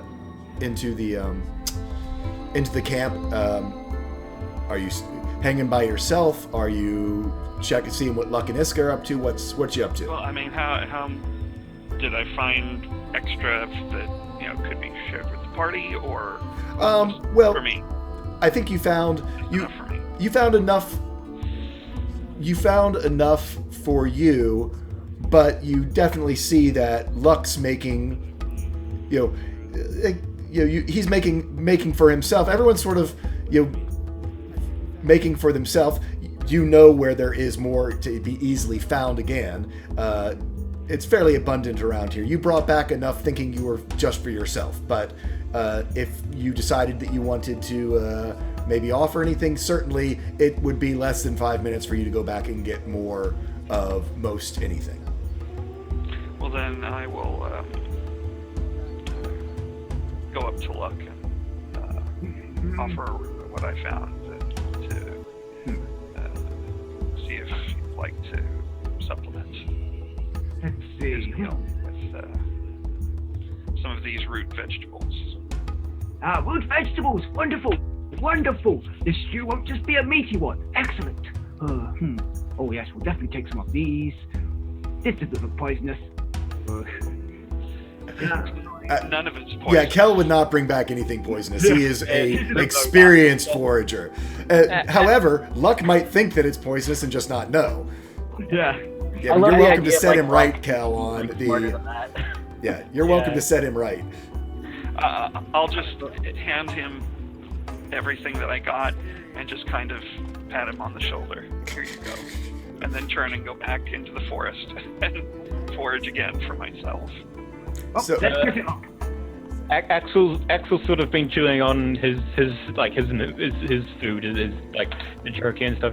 He sort of notices this going on. And he's sort of do you want to put this in here? Where it's sort of snorted a bit. There's like a big. We've got plenty of meat.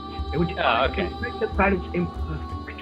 One of the. Okay, you know what you're doing, and he goes back to he's in like the homework position where he's lying out on the stomach next to the fire, warming up, working on his book on it, One of the things that was in your pack by Grom is there's only probably three or four servings of it, but some dried noodles that he knows that you like. So there is that would need to be boiled. Need to be go into some water to fix up. But there's only there's about 10 days worth of stuff. There's probably only about 3 to 4 servings of that. Okay, yeah. Just keeping that. You don't. Yeah, I was gonna say you don't have to share. I'm just letting you know. I knew. Yeah, and then Luna, how about you? I imagine Luna, she is sitting by the fire, but not attempting to talk to anyone. She's just kind of quietly eating some, bread. Okay. Her bread are very basic. It's like some dried meat and some bread. That's That's really it. Okay. So Luck finishes his stew. He notices Iska really doesn't seem to have had anything so far that she's eating. Kel, of course, offered some of his. He's come back now and is eating some of his raw stuff, but is not. But not at the fire. He's kind of out on the edge, preferring to be closer to the darkness of the forest. Okay. Darkness. Luna, that is not a healthy meal. Just like, no. Iska, you need to eat more, definitely. You know what? I'm gonna split this evenly. Give me a second. As he just... Because in fact, I actually have 2 mess kits. I do, but from my background and from the bloody stuff, so... He improvises. Well, it's not. Yeah. He didn't bring truly a full mess kit for everyone, but from his mess kit, between there's a plate, there's a bowl, there's a cup. So, it's not like everyone gets a plate. Basically, someone's getting stew in a cup, someone's getting it in a bowl. Stew in a bowl. Yeah, he's just someone's getting it on a plate. He's improvising. So, Yeah. So he's like, your call on how you want to roleplay it, guys. I imagine as Lux spinning head, she shoots so you don't have. a healthy meal makes a healthy adventure. Hashtag healthy meal. Meal. Yeah. Nutrition tips by Luck. I'm just gonna have a Luck Nutrition Hour. Yes, Luck's Nutrition Hour. Cooking with Luck. Today, I've decided our party needs some stew. It sounds like I heard someone calling. So, how do y'all react to Luck's? Luck's. I won't even say. We'll say almost forcing stew on all of you. Yeah. Iska will sip some and then really swash it around in her mouth, almost like it's a wine or something like that. Even though it's just some kind of basic stew, and just say it's rustic, it's earthy, it's grainy, and it's just finding all these adjectives to try to explain it to Luck. And then after she's just saying all these adjectives for a while, I think she finally catches on that she hasn't said, oh, and it's good. Good. That's good to hear.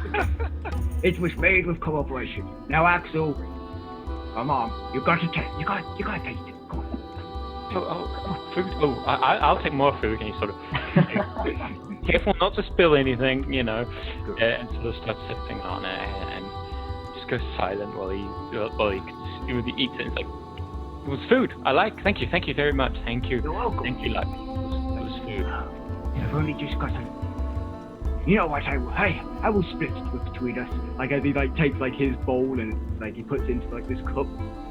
Half of this sort of his bowl is now in this cup, and he walks over to Cal and he's like, Cal, I know you enjoy the good old green stuff, but a healthy meal. I've had a healthy meal, but I thank you for your concern. A balanced meal. It is there if you need it. You do not have to drink it right away. Stew can always be reheated. It's one of the perks of it. Please take it for yourself. Oh, you're too kind.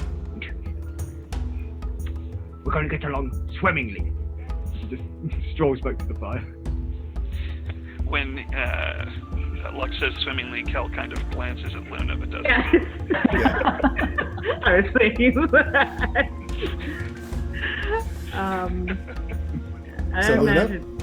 I imagine Luna just kind of quietly eats it, and I'm trying to think. Is there any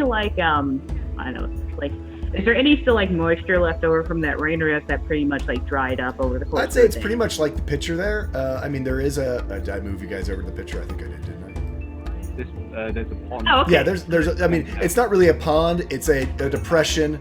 It's a depression that it has water in it from the rains. But it's not a full blown pond. It's just sort of it's an oversized puddle.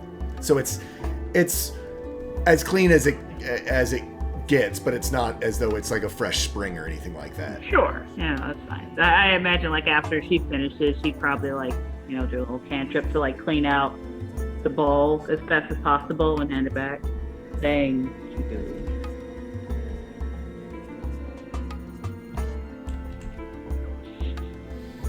Okay, so if anyone, unless there's something more meal-wise, it's, everyone has a full belly. It's pretty much gone on full night.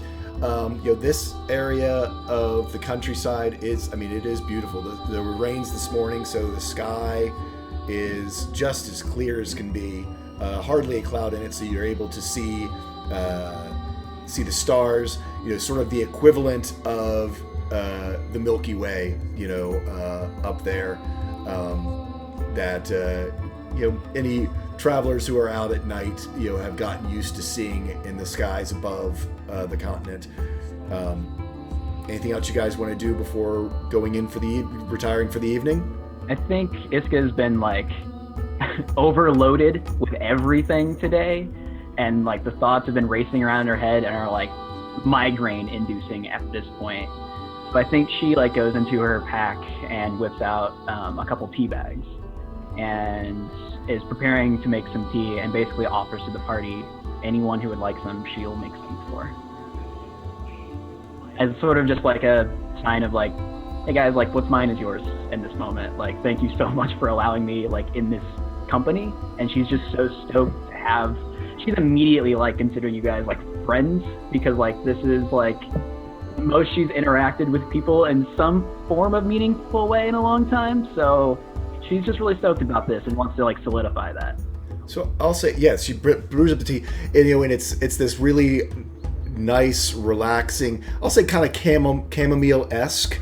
What I was thinking, yeah. Type idea. So as the last of the stew and the smells of the stew do that, your campsite does sort of get permeated as the stars come out above. The crickets start to make their presence known, and you kind of wafting through the campsite, you do smell this sort of lovely chamomile coming to a brew. You see Iska, has actually, I claim I saw it in your inventory, a fairly nice, I won't say ornate, but functional, but more than functional, more than campware. Little teapot that was would be made for a camping site, and she has her cup. She certainly offers to everyone else for them to use whatever cup they might have, but of tea. Who all would like to have some? Axel, of course, he has moved off slightly on his own. He's sort of doing his own thing, making his own notes. Catches sense of this. He's like, "What's that? What is that?" He sort of scampers over to Iska and sits watching it as she sort of bruises. What's this? Can I have some? I think she offers some and just very solemnly say, "It helps with this sometimes." Oh great! I had a headache in the cave, and now, I'm a bit tired, and I like to think right now, and sort of he starts drinking. This reminds me of the leaf I ate once. It's not bad. I like it. It reminds me of the leaf I ate once. As he sips away at it.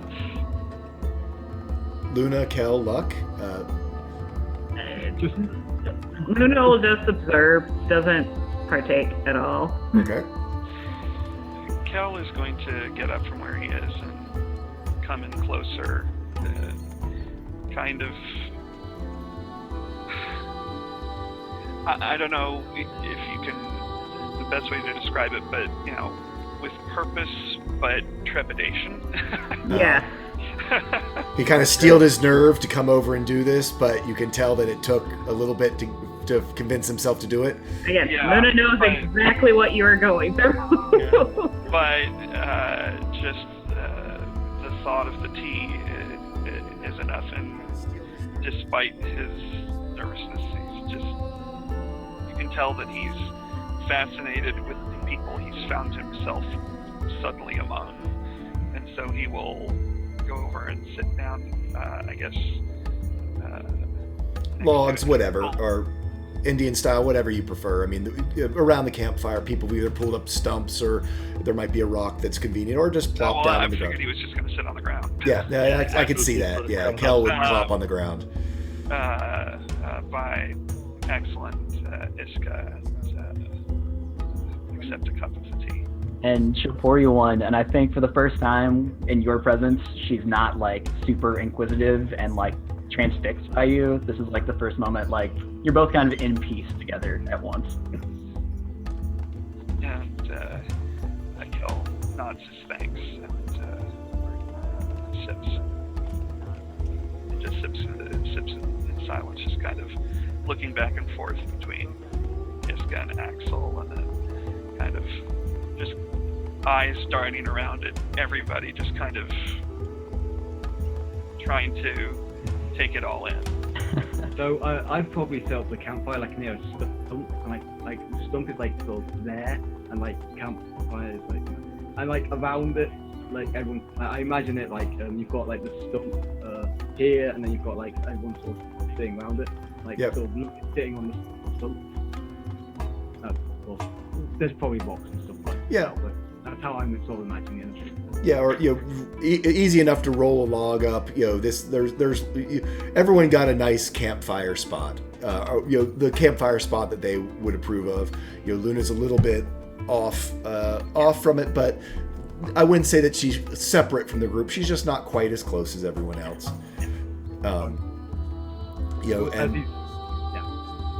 Having a moment to sort of take a breath, reflect on the day, the adventure, and sort of the I guess also sort of self-realization you had within that cavern, and certainly also new companions and what the day might hold for tomorrow.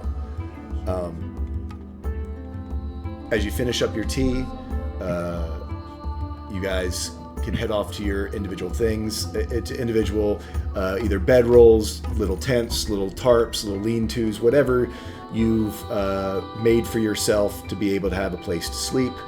Axel gets up into the tree where his hammock is hung. I don't think Luna said.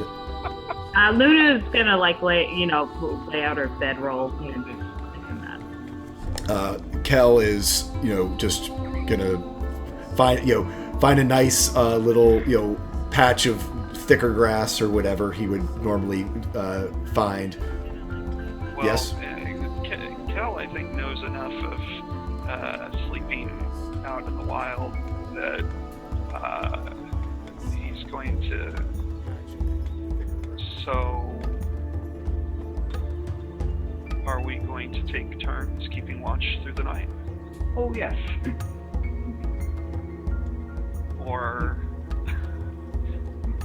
No, that seems fine. Luna would probably take whatever watch Kel would take, whatever one you decide. If we're gonna pair up, I don't know. Actually, are we just all gonna take an individual one? You should myself, but Axel is sound asleep. He's sort of, as soon as he went off, he took off like his like belts and his bag, and he sort of hung it on a tree branch, and then sort of curled up inside his hammock with the tarp. Does there tend to be dew in the mornings in this sort of?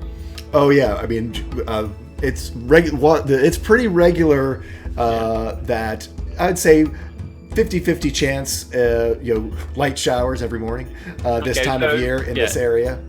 Yeah. And all of you are close enough to this area, or familiar enough with this area, that know that that's probably the case. So in fact, he'll actually curl up on the hammock with his things curled into his bag and stuff curled into his stomach, with the waterproof blanket, and then he's just gonna go straight to sleep as soon as he gets situated. Yeah, you've made this sort of interesting thing with basically a string above the hammock, which you've put the tarp over top of, so it drapes down on the far side of each thing. So it's almost like a tent hanging in the trees.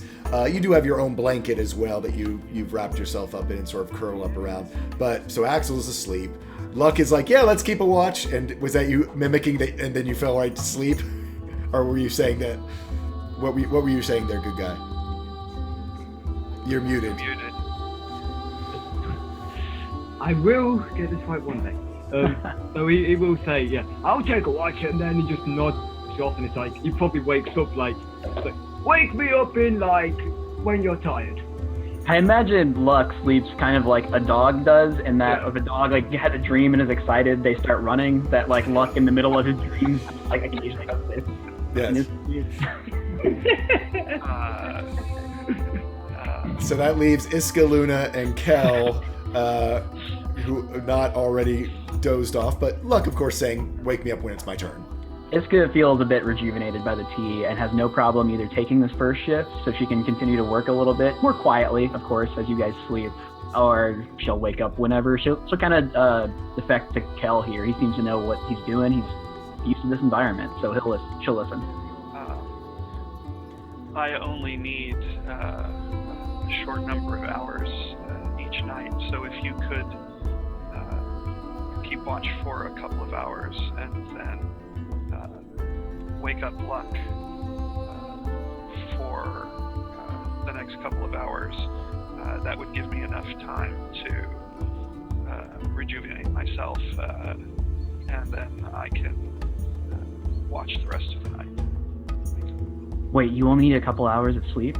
I only need... How does that work? Is that exactly like what's the exact? Wham! You've like set off this like series of synapses in her brain, so she is like fully alert now and ready to take that first shift. Even if you just walk off right now, she gets the message. But you're part Elven. You don't know of this?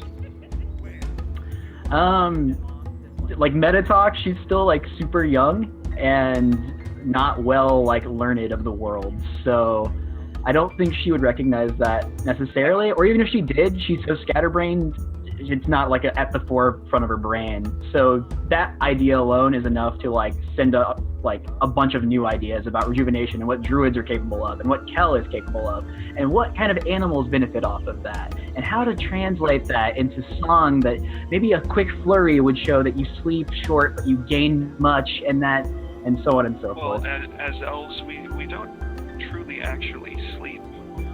We just go into this meditative trance that restores us. And while others may need to fully sleep for 8 hours, we only need to meditate for 4. So she was raised by a human mother, and I think told all of her life that she needed a good night's rest.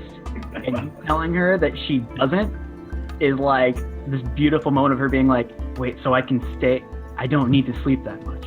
I don't know how opens it is this for huge you. window for her where she's just like, I can get so much more done in a day now.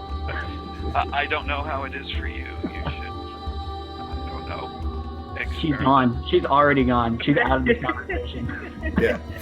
Well, So- Iska, in 2 hours, wake Luck up, and then have him wake me up, or get my attention after 2 hours. Can do. Okay. And So then Kel will go kind of off to the side and do the elven thing. gotcha. So Kel sort of does a nice gets in a good druidic nature posture, stance, relaxation mode, and gets himself into his restful trance. Iska remains up, now in the little quiet solitude, able to, after her tea, even with the new revelation from Kel, is able to get some work done and enjoy the night, the sounds of the early night. As the world sort of begins to slow down and come to rest. After 2 hours, do you wake up Luck, or do you keep staying up, or what's your move, Iska? Yeah, it's been a long day, and I think now it's finally starting to hit. I mean, after the strength sap from the shadow fight and everything, it's, even if she wasn't, most exhausted or hadn't been up the longest, it's starting to finally hit her. So yeah, she'll go and give Luck a little tap with her bow, and just a little poke. Say, It's like, Ma! Not quite. Good evening. It's a beautiful night, but nothing out of the ordinary, I don't think, so far. Understood.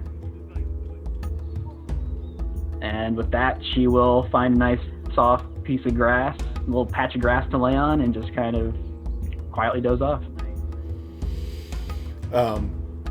Cool. So, Luck, you are up and on your watch. Iska has gone over and basically just laid in the grass to get some sleep.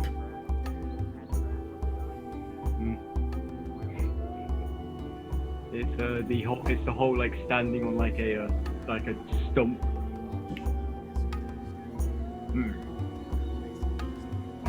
Oh wait, it's dark. Oh, There's still some light from the fire. I mean, it's it's not full blaze, but I mean, just to keep the party warm, Iska tended to it, etc. looking good. Ooh, is that an owl? Yes, it's an owl. Wonderful. So Owl. Lux, Lux watch passes by uneventfully. 2 hours pass. You go wake up Kel. Like, tap tap tap. And he kind of doesn't start just immediately. This full consciousness comes out of his meditation. Cool. Nods at Luck and then settles himself to be up and attentive for the rest of the night. Night night. Yeah, and Luck literally, lays down and it doesn't even take like a second, and he is full out. He also sleeps with gusto. Yes, he sleeps with gusto. So the night passes. Kel very in tune with nature. Animals do some foraging close to the camp, but it is normal animals. Just maybe a possum. Some nocturnal beasts. Nothing of any concern. And nothing much happens until the sun begins to peek over the horizon, and all of you can mark down the benefits of having a full rest, restore your hit dice, spell slots, any other resources. Also, with that, since we're about 2 hours in, I will do a little plug. Again, you guys are watching our campaign, The Vice. We are just getting started. The big things, just letting you know, we do run the station 100% for charity. Until January 31st, we are supporting the Christopher and Dana Reeve Foundation for spinal cord injury and research. You can donate to them directly by clicking on the link below, or if you'd like to affect the gameplay, there is a list of different things and donation amounts for different items that affect the game down in the doobly-doo. We're so glad that everyone is here. Welcome everyone who's a new member or who has not tuned in before. This is literally just our party's second adventure. They're still getting to know each other, so we're taking some time with it as we travel onward. And with that, the next morning, the sun rises. People come awake, and it's morning in your camp. Axel was like, it was like just before the sun rises, he sort of snaps into wake, blinks a bit, tucks his tail, pokes his head out. Still dark, the sun, is sort of orange on the horizon. He's out of the tent, bursting off into the forest. You sort of hear this rustle as he disappears off, and he just has a good run around for a good 10-15 minutes. Then comes back and gets situates himself inside the thing, grabs all his stuff, and gets basic clothing on, not his equipment. He goes to sit down by where the fire is and just, start going through his notes, noting all his dreams. So, because he dreams of things that might happen, spells that he might cast, things that he might read, and it's all fragmented. So he has to put this together. But he takes notes. Yep. And so go ahead and do your rolls for us, please. Yeah, I was going to say the rolls. That's 14 and 18. Cool. Mark those down on your sheet so we have those for later. So Axel's up and having a rub out. Kel has been up. He sees his this strange tabaxi friend or new acquaintance, whatever, Axel, wake up like a start and just noisily, literally you hear the ranging pretty much 360 degrees all the way around the camp, but not like in any sort of order. He goes like this far and then goes darting across the camp, then the other direction. But over the course of about 20-25 minutes, he does pretty much make a full circuit all the way around. Luna, how's your morning going? I imagine, Luna pretty much woke up at dawn and just kind of started going through her exercises and stretches kind of quietly back. She probably took her shoes off and is practicing near that pond, or partially might have her feet in the pond as she's moving through. So as Axel's going around, or let's go ahead and go to Iska. We'll come back. Iska, so you wake up. Any special morning in the camp with Iska? I don't think so. I think she wakes up, and it's weird that Axel just said all that, because I think Iska will also take some a little dream journal of weird sights or visions or anything she can remember that she think would be a cool concept to use or something like that. So I love this connection between Iska and Axel that's kind of unconscious right now, just how similar their brains work. And Luck, I assume Luck's morning is think. As soon as sunlight touches his face, it's good morning, adventure group. We still need to work on that thing. Anyway. While these morning routines are going on, Kel will forage again for breakfast. Okay, so once you see that folks are up and around, so it's an interesting sight around the camp. You have Iska and Axel not really having discovered each other yet, because they're so intent on this morning write your dreams down, that they both are sitting sort of on opposite sides of the campfire with a journal open and writing furiously. Luna is down by the pond, and her morning rituals and stretches are quite stunning. For anyone who has seen advanced Tai Chi and the fluidity of motion, with her background of being water genasi, her hair and her whole body is become like a part of the liquid, and with her feet in the pond, her movements send individual ripples out across the pond. So as her movements happen, it looks like they almost telegraph across the pond and through the landscape as she makes each one of her movements slowly and deliberately across the sunrise in the morning. Begin to start to get a few sounds of the forest, birds start chirping, etc. I assume Luck begins some kind of breakfast, because Luck would. Yes, gets the fire going.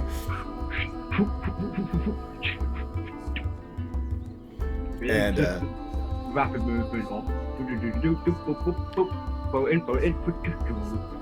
I'm gonna have Iska and Axel both make a perception check. Gets the fire going.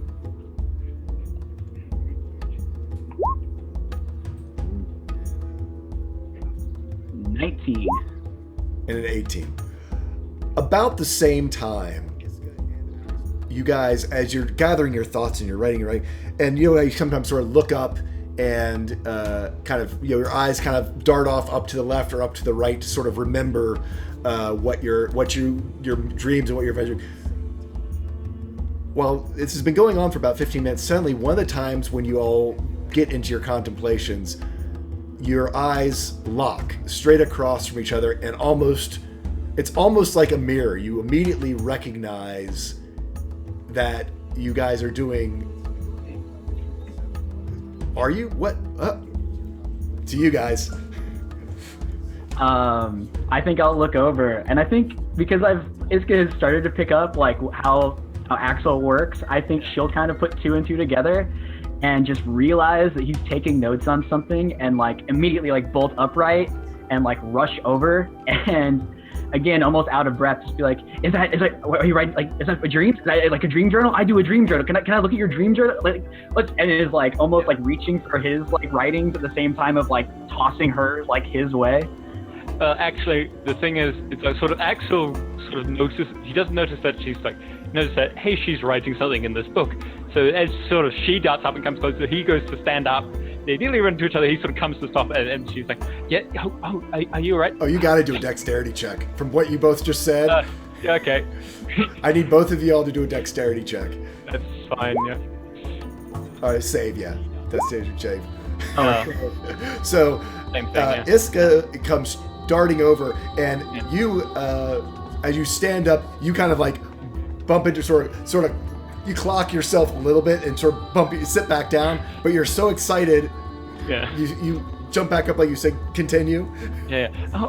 Yes. I journals. I write my dreams in here because I have these really weird dreams, and I see the future. The other day I saw you disappeared and you went. I didn't really see. It was more like feelings and thoughts. And sometimes I see things, and I write them down because sometimes they're important and they're like pieces of spells, and maybe I can put them together and find out this new spell. And I would love to do that. And yeah, if you want, you can read it. Can I read yours? That's incredible. Yeah, I've already just like tossed it your way, and I've picked up about half of what you said as I'm already just like frantically reading through your notes and trying to envision everything that I see there. And it's a weird thing because you say it's like. For Axel, it's like visions of the future, right?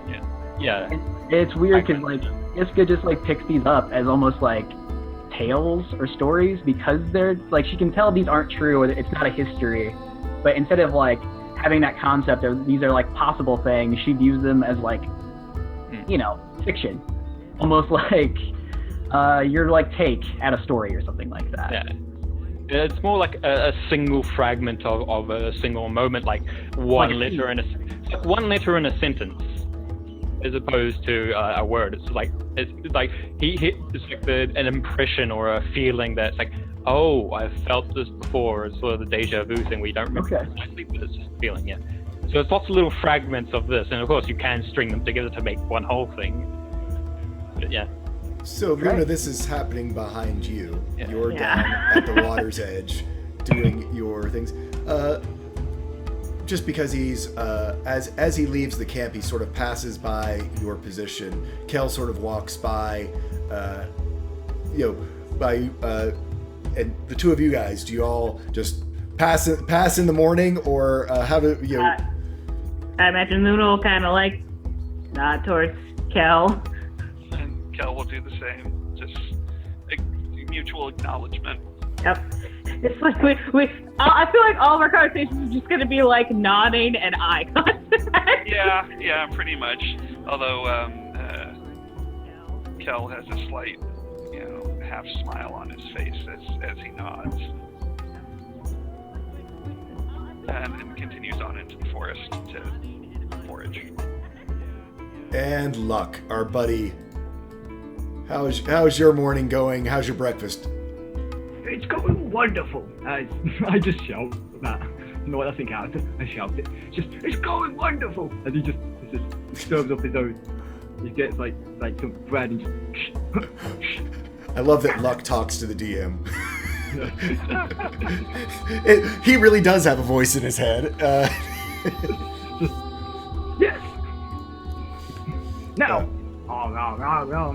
now, time for a tale before our adventure. Yes, I'll tell a tale. This one time, down in the deep, dark mine. I'm locked into this. I was working alongside my buddies, Phil and Fred. They're good friends. So they were traveling merchants coming through the town, and they offered some help. We were running a bit short since since some of our workers were feeling a bit under the weather. So they graciously offered to help, of course, the compensation which we provided them and all that. So I was working alongside them, and before you knew it, there was this swarm of bats, and they were flying through these caves. And as they flew through these caves, we looked at them, and they were going straight for. They were going straight into us, and we were shocked. We were surprised, caught off guard. So we had to swarm through these bats, and as we swarmed through it, we hit a jackpot. We saw just the most beautiful gem. It was indescribable, like any other gem I have ever seen. It was blue like the ocean, sparkled like the stars, and it was almost like it was always pre-cut, like fate itself wanted me to have this stone.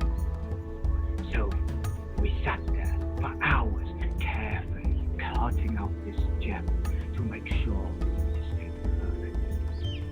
And that gem is the very gem I proposed to my wife. Standing applause. Axe, the thing is, as soon as he sort of started off with this, Axel he's sort of trying to split all his attention and everything. He's got this thing on his mind, that thing is on his mind. He gets out his ink pen and starts, using Iska's journal to make notes on the story.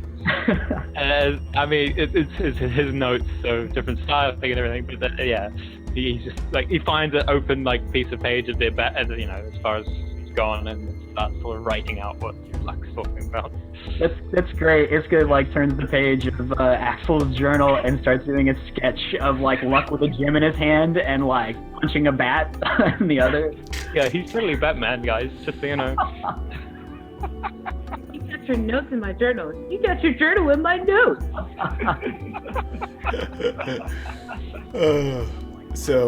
Awesome. Thank you, Luck, for sharing.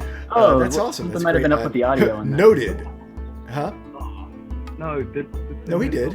I heard. Yeah, Well, everyone's- I think chat might have had an issue with it. Maybe? Chat was. Did I I'm go showing too I'm blind? broadcasting, and we heard him on Zoom. Did it somehow not go through? Let us know if we're having an audio issue. We'll do a quick audio check all around. Morning continues. You guys, unless there's anything special you want to do, some music. Was music Rocketeer tonight? saying music's drowning some of the players out. Okay, let me bring it down a tad.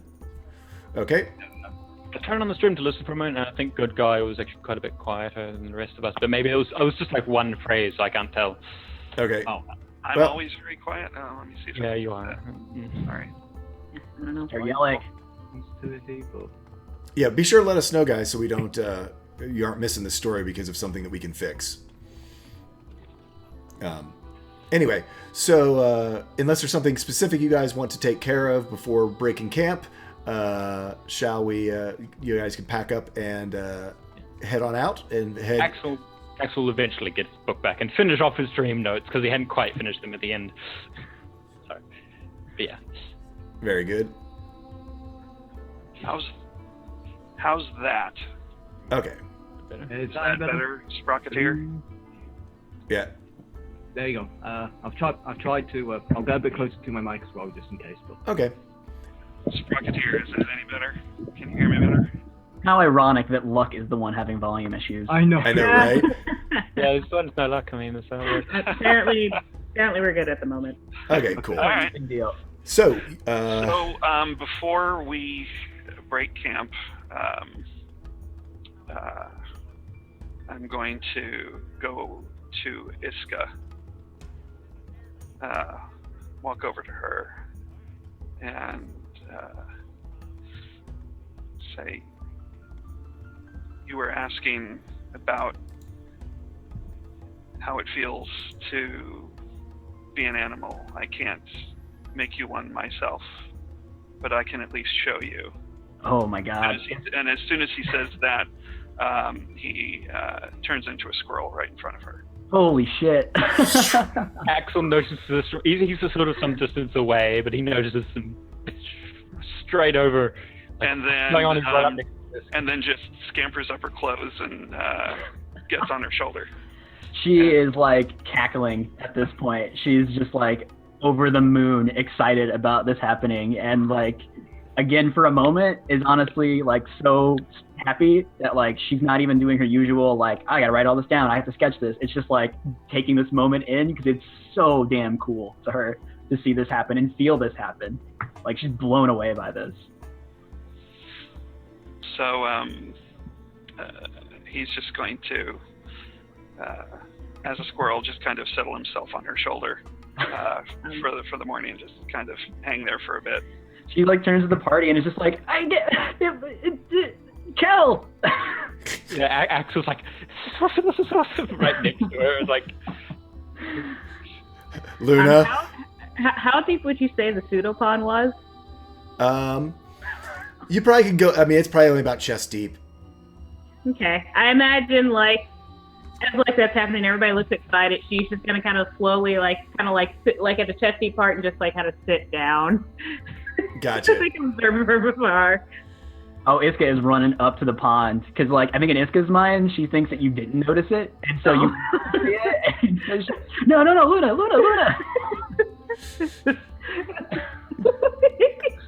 Kel is holding on for dear life. I mean, yeah, so it's not to be tossed off her shoulder.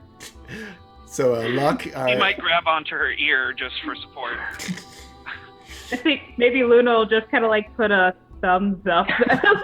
Nice Terminator moment as her thumb comes up out and she goes underneath. How about Luck? Any reaction to all of this? Just making sure I don't kill my throat here. Good. That was amazing! Now, time to clean up. Very good. So you guys gather up your all your belongings, etc., and get yourselves on your way for the morning, heading south again, down the road. And hey, guess what? I get to roll some dice. Things happen. I got a die. Your neck and a die. I gotta roll the right dice. That's Not yet. We're going. We all die eventually. yeah. Unless you're undead. Okay. Adventure never dies. So you guys travel down the road. It's a nice morning. A little on the cool side when you first start off, but as you get to walking, going down the road, nothing much in the way of anything. It's just good countryside. Good. Actually, you know what? I have travel music. Where is that travel music? I think this is it. Sorry. No, you're not. Okay, so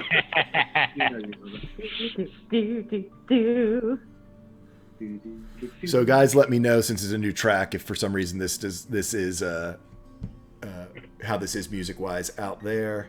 If for some reason it's coming in louder or too soft. But anyway, so you guys travel down the road. It's a fairly uneventful morning. You go along and by the way, before we get too far out of camp, I'm going to leave Iska and go over to Luna and stop in front of her and just kind of look up at her and kind of tilt my head as if asking for permission. She'll like slow nod. And so he'll scamper up to her shoulder. Iska was so busy at one point trying to like put into words what just happened, she didn't notice you jumped off her shoulder and looked around and saw a different squirrel and like has just taken after that one, trying to catch up to you, not realizing what's happened. And imagine considering all like the people interaction, like if there's like deer or anything, like Luna kind of like have like this like just really small like ball of water that she's kind of like thrown a little bit as like a comfort thing. yeah. Just like I have my bubble. So my bubble. are you doing the labyrinth? Are you doing the labyrinth thing? Not very loud. It's just kind of like just in the hands, just kind of like like this, just kind of shaping it.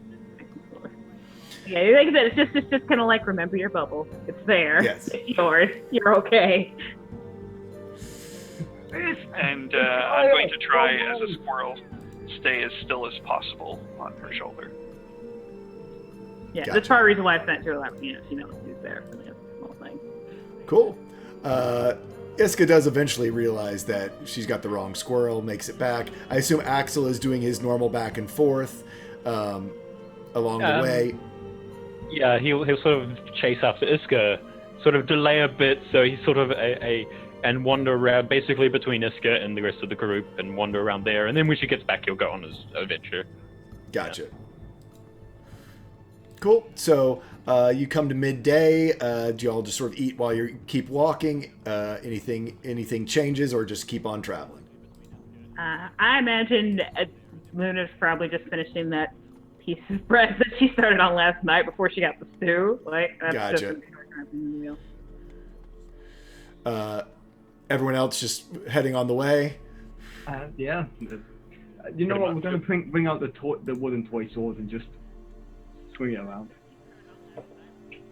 Forward. Fair enough. Nope. Ooh, okay. Spooky rolls are spooky. Say spooky rolls are spooky.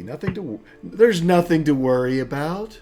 Nothing to worry about at all. It'll be fine. Yeah, DMs love their players.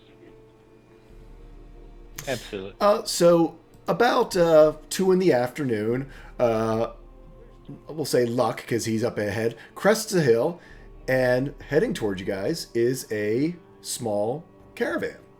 It is heading in the opposite direction as you guys, so it's coming up over. It's about Luck, because he's at the top of the hill. He can see it. It's probably it's a good half mile off, but caravans are pretty easy to spot on the road, and this is still it's a fairly open portion of it where it's a nice straight shot, so he's able to see this caravan is coming. When you say half mile off, you mean just a sprint off, really? Yes. Because that's what happens. You just, everyone just hears, no faces! I imagine Luna goes further into the tree line hearing that. Okay, so Luck takes a sprint forward with a call of new faces. Iska, Axel, Luna with Kel on her shoulder has disappeared into the forest. Do you keep moving forward, or do you stay where you were? I think I'll saying take Luna it and Kel. Luck. Luna, do you actually keep moving forward, or do you just I go keep into moving the forward. I'm just further deeper in the further forest? in, Okay. With your green skin and hair, once you get, 5 feet into the forest, you basically, you're gone. Iska, Axel, you just saw our good friend Luck take a sprint. There was luck. There was luck there. Yes. It was a Luck. Axel hears this, sort of goes down, pauses for a moment, looks around, goes down all fours and sprints after Luck, and then sort of goes past him and straight towards the caravan. So you see Axel start to go by you. Do you try to speed up, Luck? Oh yeah, definitely. Let's do a contested athletics, I guess, or what would yours be? Either athletics or dex. I don't know what. Let's do athletics versus dex. I assume Axel's dex is higher than his athletics. Actually, y'all choose whichever one of the two you want to do. Contested checks, please, to see who wins this race. Yeah. Up. That'll do. Hold on. Yeah. That was pretty good. Pretty good though. I mean, it was close, but Luck's pure surge of adrenaline, because it's new faces. It's a caravan. There's bells on the side. There's oxen in the front. It's got a covered wagon and other types of things. He gets excited enough that that last little burst of adrenaline, even though you're dashing, and had advantage, he still beats you out by just a nose. And how about Iska? What's Iska doing? Iska's also stoked about this. So while she's way far behind, because she's not the physical specimens that these two gentlemen are. She's also going to catch up, but she'll turn to the others real quick, Luna and Kel, and just like repeating luck. She's like, new faces, guys, come on. Like, yes. And like, she's stoked as well. And she doesn't understand why you're not, but also she doesn't notice that you're not. So she's going to take on. So yeah, you guys arrive at a caravan, and all of you guys are familiar with sort of, I won't call it etiquette, but caravan, how caravans work around here. I mean, certainly they visit all types of towns, little towns, big towns, etc. But also very much as you do, I mean, it's kind of the ice cream cart. There's a lot of people who don't live near a town and are in small settlements, and who literally will go out and do all but kind of what y'all did. Either set up a camp near a road or walk a little ways up and down the road, hoping to encounter a caravan for all their sort of basic needs, their whatever they might need, because it's closer than going into a town. Is my I don't know. It might. I don't know why I might be going from mono to stereo, my friend. I hope that it's not something weird. Interesting. Maybe because when I move, do I do cool stuff? Yeah, it probably would be. I bet it is, because it is a stereo mic, and so it probably does do a little bit. Anyway, you guys run up to the caravan. It is a smaller caravan. I mean, in your time here in just living on this continent, you've seen bigger ones. You've seen more exotic ones. This is a pretty small one in the great scheme of things, but would have things that most small villages or towns might have. There are always a few caravan guards who are along the way, soldiers who do that.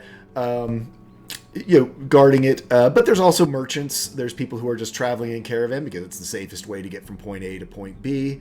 What you do? It's that sprint after, like, probably as I was sprinting, I give a wave to Wax, so as I speed off and I stop, and it's just the bit again. Hello there. Why, hello. Can you help anything for you, old timer? Anything you need from the caravan today? Well, it depends on what you have. Axel comes up. It's like, oh, hello, hi. Oh. I'm Axel. This is Luck. And like I go up to like Axel's ears and go, I win.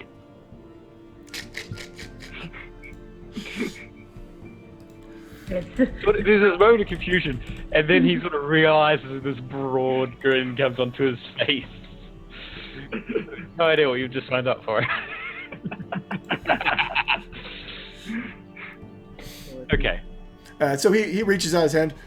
Well, hello there. I'm Dunnan. This is my caravan. We're on our way to Anvil Forge. We have a few small things. Just mainly we're taking agricultural supplies, but we have a few, certainly some rations. I do have just normal general goods. Anything specific you're looking for that you might need this day? Well, more rations could always be good. You never know where you might need some more food. If you go out back, you'll see three wagons back. We have one of our farmers is carrying quite a load of chickens up there. Maybe have some eggs for sale. You could check with her. Ah, wonderful. Axel like eggs, chickens. He's very interested, although he doesn't really move. He's sort of still hanging around with Lucky, sort of moving around, getting like, but he's not actually moving down the caravan. I'd say about this time Iska gets there.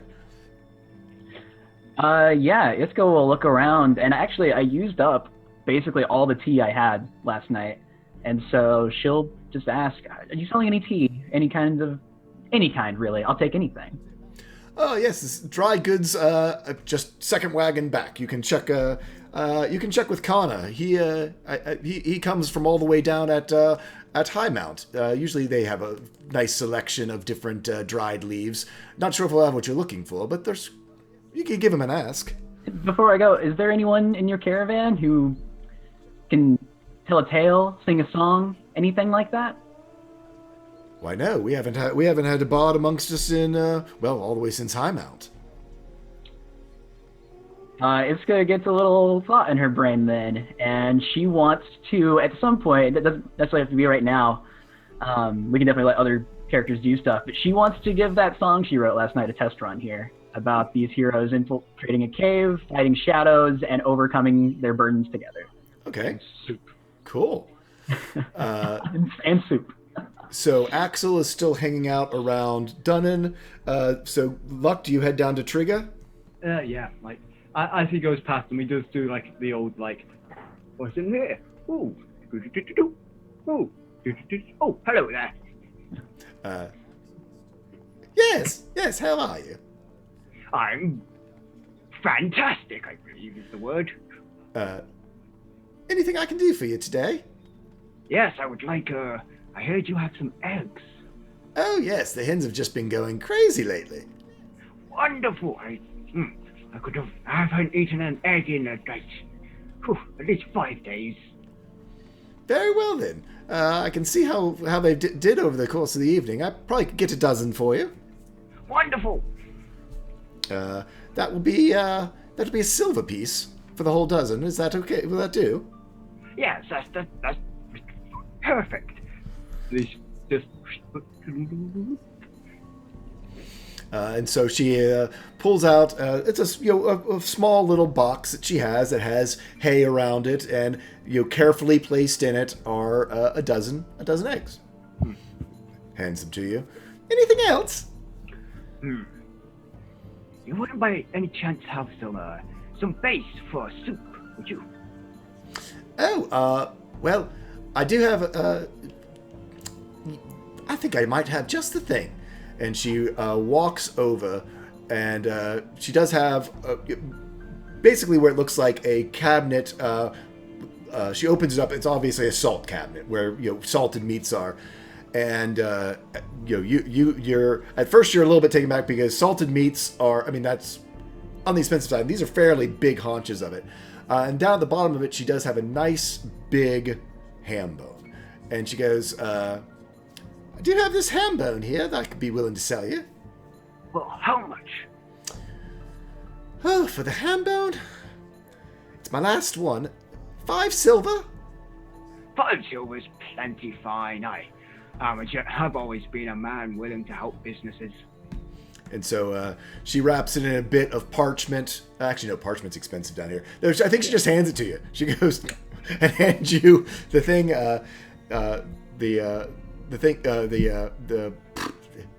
ham bone, salted ham bone. There you are, dear.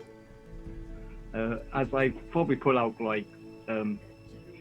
I'm never ever I've probably got my wife packs some spare clothing, and it's I just grab a pair of these fairly nice pants. It's just I'm sure she won't mind. She just sort of looks at you weirdly, but okay. Yes, he does! she just appears on the mountain. You did what? And for your final pair!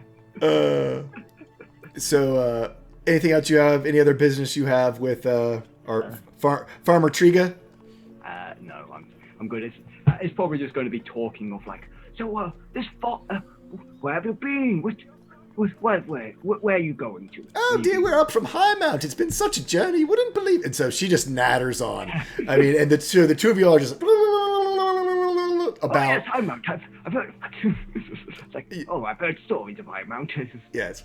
So just nattering on, having a conversation. We'll go to Axel. Did you have any transactions you wanted to make, or anything you want to do, or we can go ahead and go down to the tea vendor? Axel is going to basically, as soon as they go in and actually start talking to people, Axel's off exploring the entire caravan.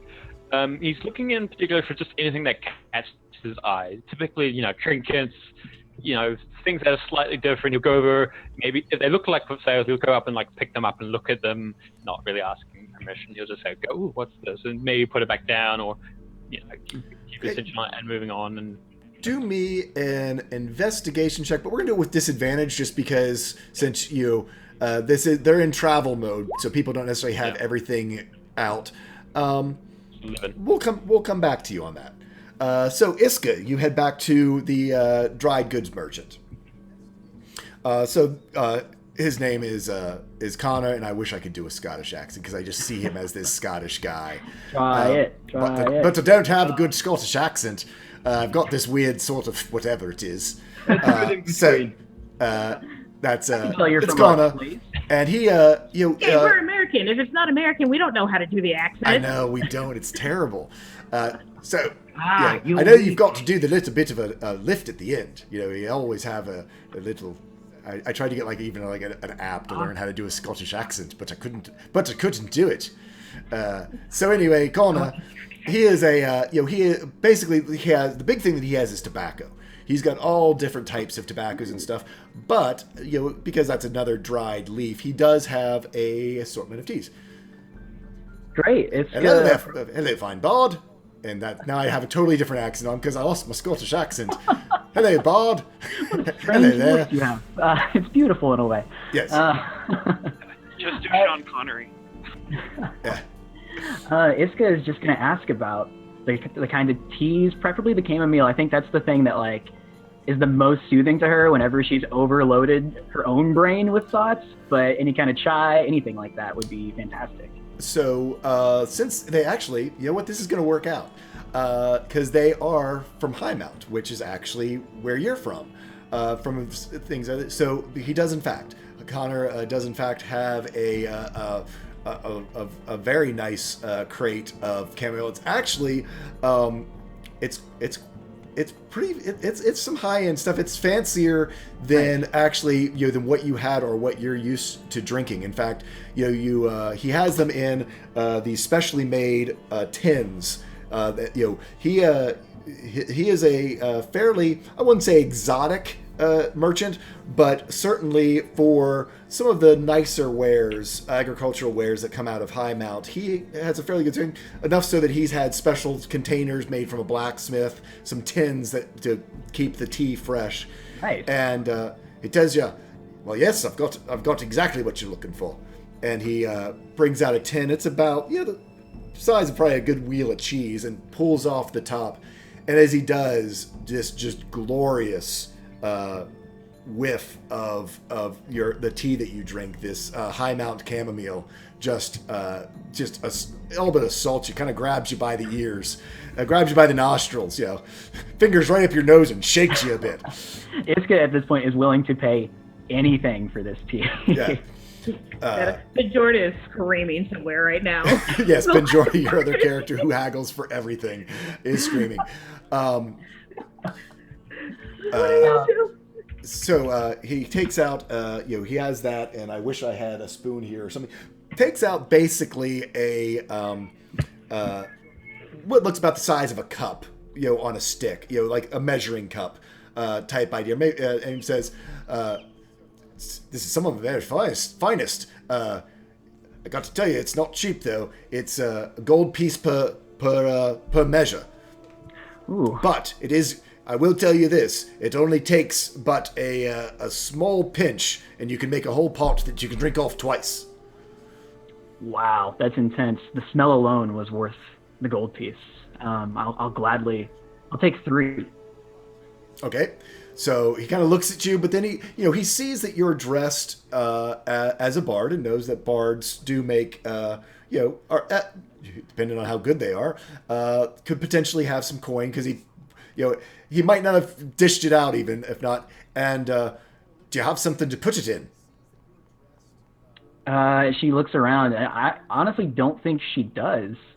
Maybe bring up her inventory, but I don't think she has anything to put it in, so she might need to buy a tin or something. Yeah. I could sell you one of my tins. How much? It'd be 5 silver for a tin to put it all in. 3 servings should just fit in. She doesn't hesitate. I mean, she doesn't have that thought process to negotiate, so she's like, yeah, that's fair. That's great. So for 3 golds, 3 gold, 5 silver, he gives you a and for the 5 silver, I mean it's actually a pretty good tin. It's about the size, about like that. Basically it'd fit 3 cups in, has a nice tight lid on it. It's plain, just sort of plain. It's actually a tin. It's not anything, any specific metal. Puts it together and, well, here you go, lass. And now the accent's gone something entirely different. Lassie. She accepts it and is just so thankful that she found something like this of this quality here that I think she will break out her violin and bow and maybe play like a traditional High Mountain song or something outside of the tea shop, just to as kind of like a thank you, and also maybe to potentially bring some people in or over here or draw some attention to the merchant. Well, again, you guys are the only people on the road, so remember it's a caravan. But certainly, you do know a little you've sung about merchants before, so you know how to put together a quick ditty, and just because you're thinking of this, you ask him his name. His name is Connor, and Connor's and dried goods. You kind of see that's on the side of his wagon. And put together a quick rough and tumble song. Do you have some? Are you going to perform, or you just want to roll a performance check? You're able to do whatever you prefer, Mr. Bird. I'm trying to think of rhymes with Connor and shit. Let's see. I got to roll the performance right now. I'm not. Okay, that's fine. Yeah, I know. You didn't have any of the pieces you needed. Honor. Yeah. Dude, that's a slant one. Yeah. It's not great. So, but it's 11. Again, I think you're so excited about the tea, and Connor appreciates the song as any good High Mountain would. He loves to hear a song with his name in it, and and he gives you a smile and says, "Enjoy your tea," and sends you on your way. Great. I've actually just thought of a whole line. Sorry. So this guy starts the violin and Luke jumps in on this. Let's see if I can sing in his voice. Boy. There once was a man named Connor. He had so many drivers, it brought him so much honor. There once was a man named Connor. And everyone in the crowd, they cheered all the Connor for his honor. Turn it back slightly further back into the woods. The folks of High Mount are folksy. I mean, they are an agricultural community. Connor likes it. I mean, he's not offended or anything. He's not giving you anything free for it, but he has a laugh and he sort of claps along with Luck because, Luck is enthusiastic and, again, simple folks from, High Mount is, again, agricultural. I mean, it's in the middle of a place called the Dulcimer Riverlands. They are the laid-back, agricultural hangout sort of deep south of the continent. So, sure. Luna is the only one that hears a very small squirrel sigh in her ear. Yes. Little chirp. No, just little.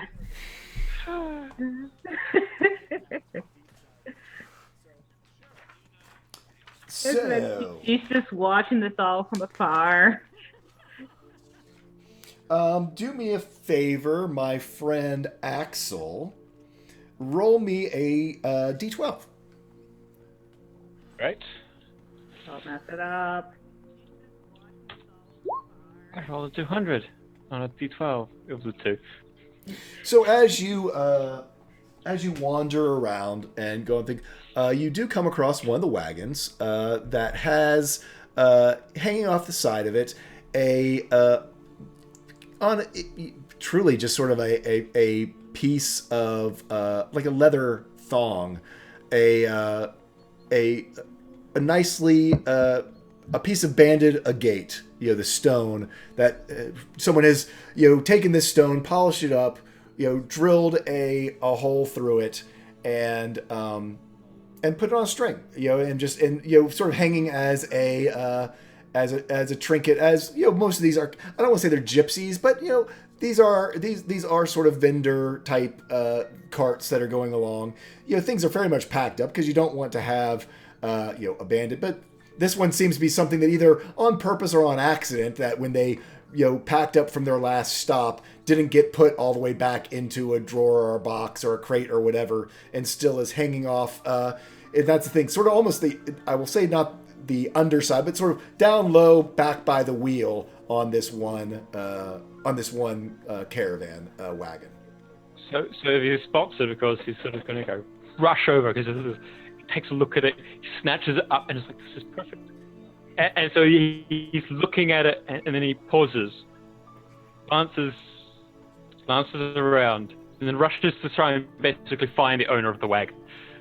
They're right. Basically, they're they didn't get down from their seat. It's a wagon driver is up towards the front of the wagon. Him, and actually has a young son there with him as well. They're sort of sitting there waiting. He's having a swig of ale.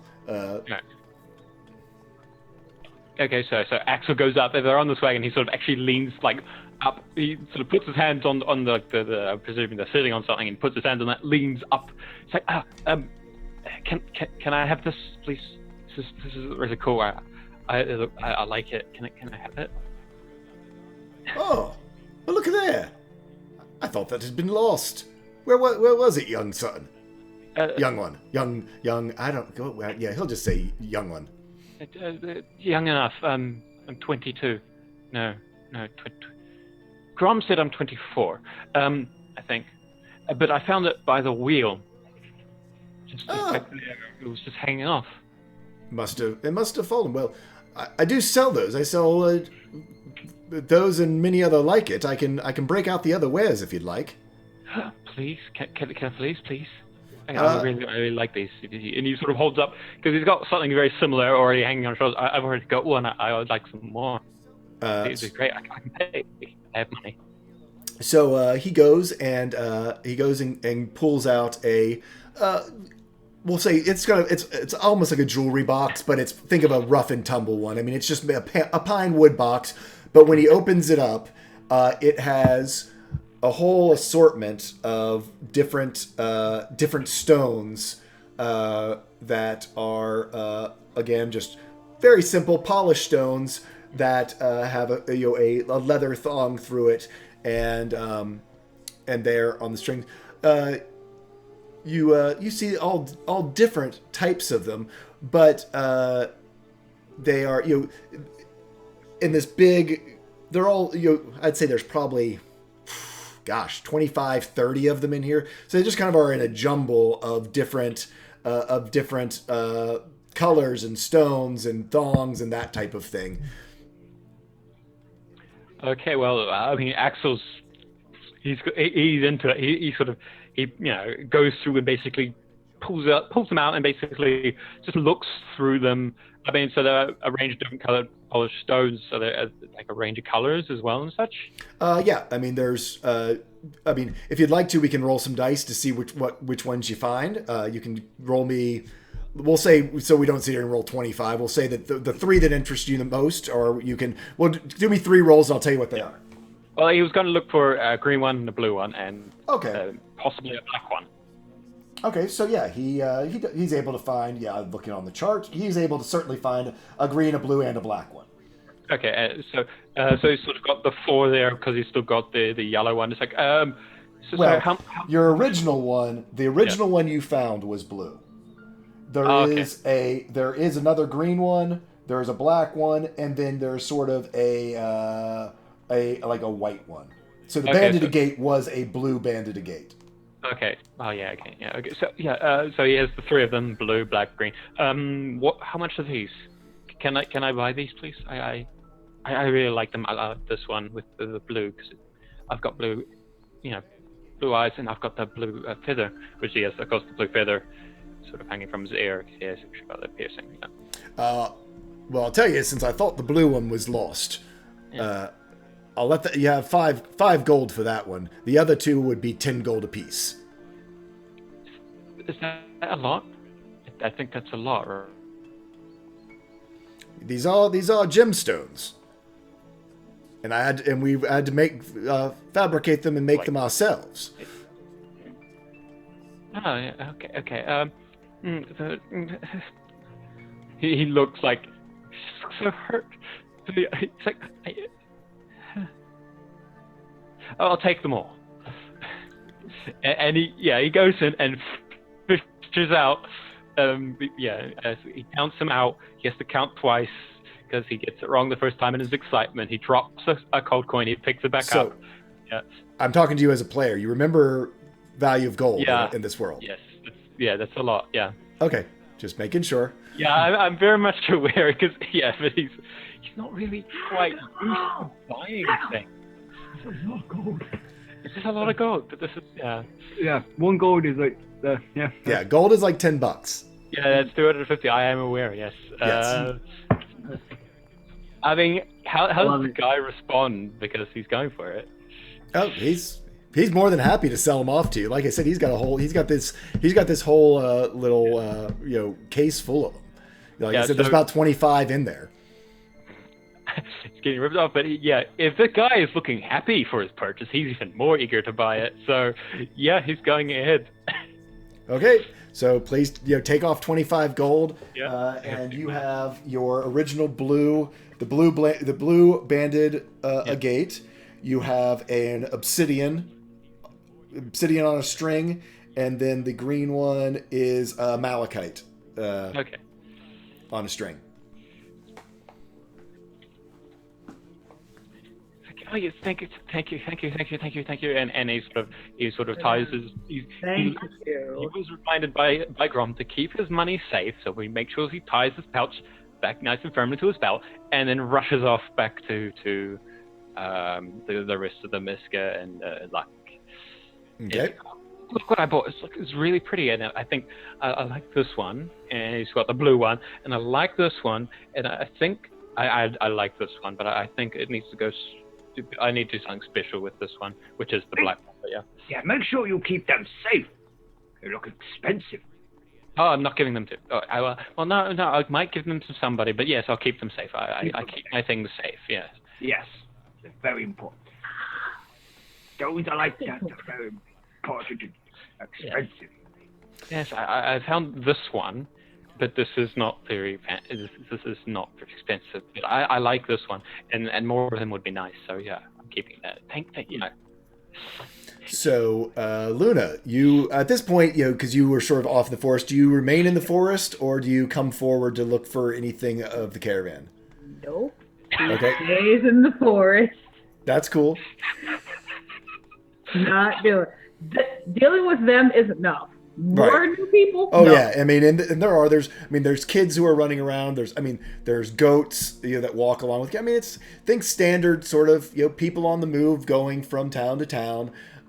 There's some vendors and stuff. So at that point, I'll come back to you, Iska. So I mean, if everyone's done their business, it looks as though again, because it was right around lunchtime. Dunnan, who is the head of the caravan, he calls for let's take our lunch while we're here. It's a fairly nice place, and so they you see a lot of the folks in the caravan do actually now get down from their wagons. Actually, this was sort of happening while you were doing your transactions, and start having sort of a mid-afternoon meal. It's not campfire time, but it is sort of thing. Back down there by Thrift, who actually didn't ask his name, but who Axel bought his gems from. He has his box of gems, but he, as I had mentioned, he was drinking ale. He does have a couple of barrels of ale, one of which is tapped back there. And you see quite a few of the members of the caravan are heading that way, and he exchanges some silver with them and lets them fill up their tankards off of the barrel of ale. Is that sort of what's going on? Great. I think that would be the perfect time then for me to walk over, and as soon as people are settled, they have some ale, I'll crack that bow out. Okay. And I will try to put together this song from last night, this tale of a hidden cave, of a group of adventurers meeting for the first time, of a mystical monk, of a curious cat, of a brave adventurer, of a man turned bear, and back again.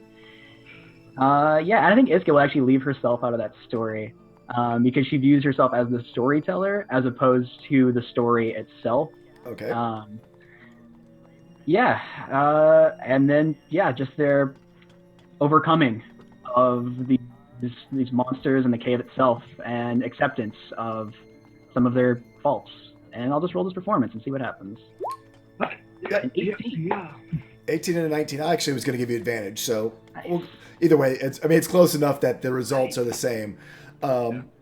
This is it's a great performance. They people seem to be really enthralled by it. There's parts that people react to better than others. I mean, so it's still sort of a work in progress, but I mean, certainly for these common folks, it's like nothing that they have heard before. I mean, even Connor is impressed. He didn't think much of you with his previous song. He was just like, oh well, but, something to do while I'm drinking my ale. But he actually, his face kind of lights up when he goes through this story, and they at all do the oohs and the ahs at all the right parts and stuff like that. And roll me. I can't remember how we did it with the text before. Let's just roll me a. How many people would be there? This size caravan. Roll me. Let's just do a roll me a D10.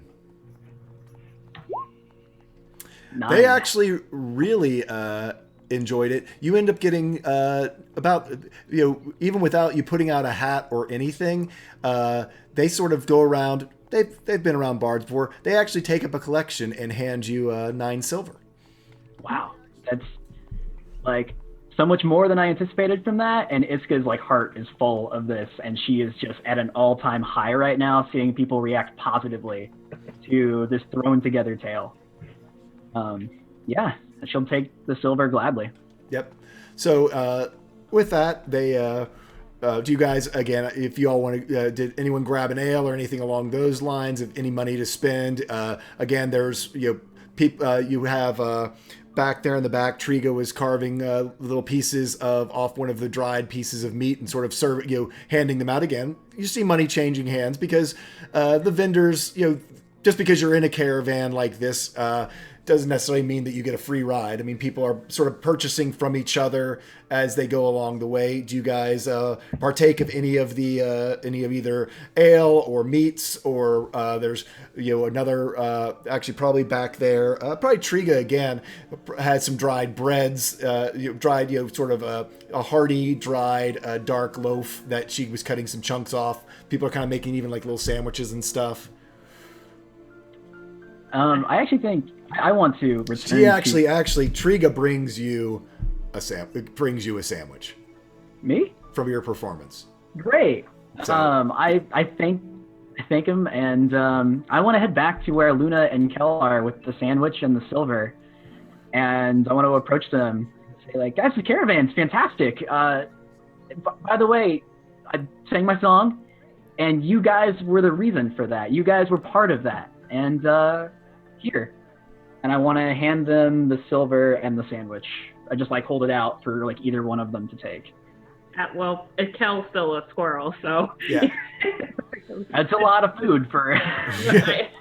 Luna will kind of slowly, take it. Well, she's kind of actually looking over your shoulder to see if anybody followed you this way. If not, then she'll take it. Thank you.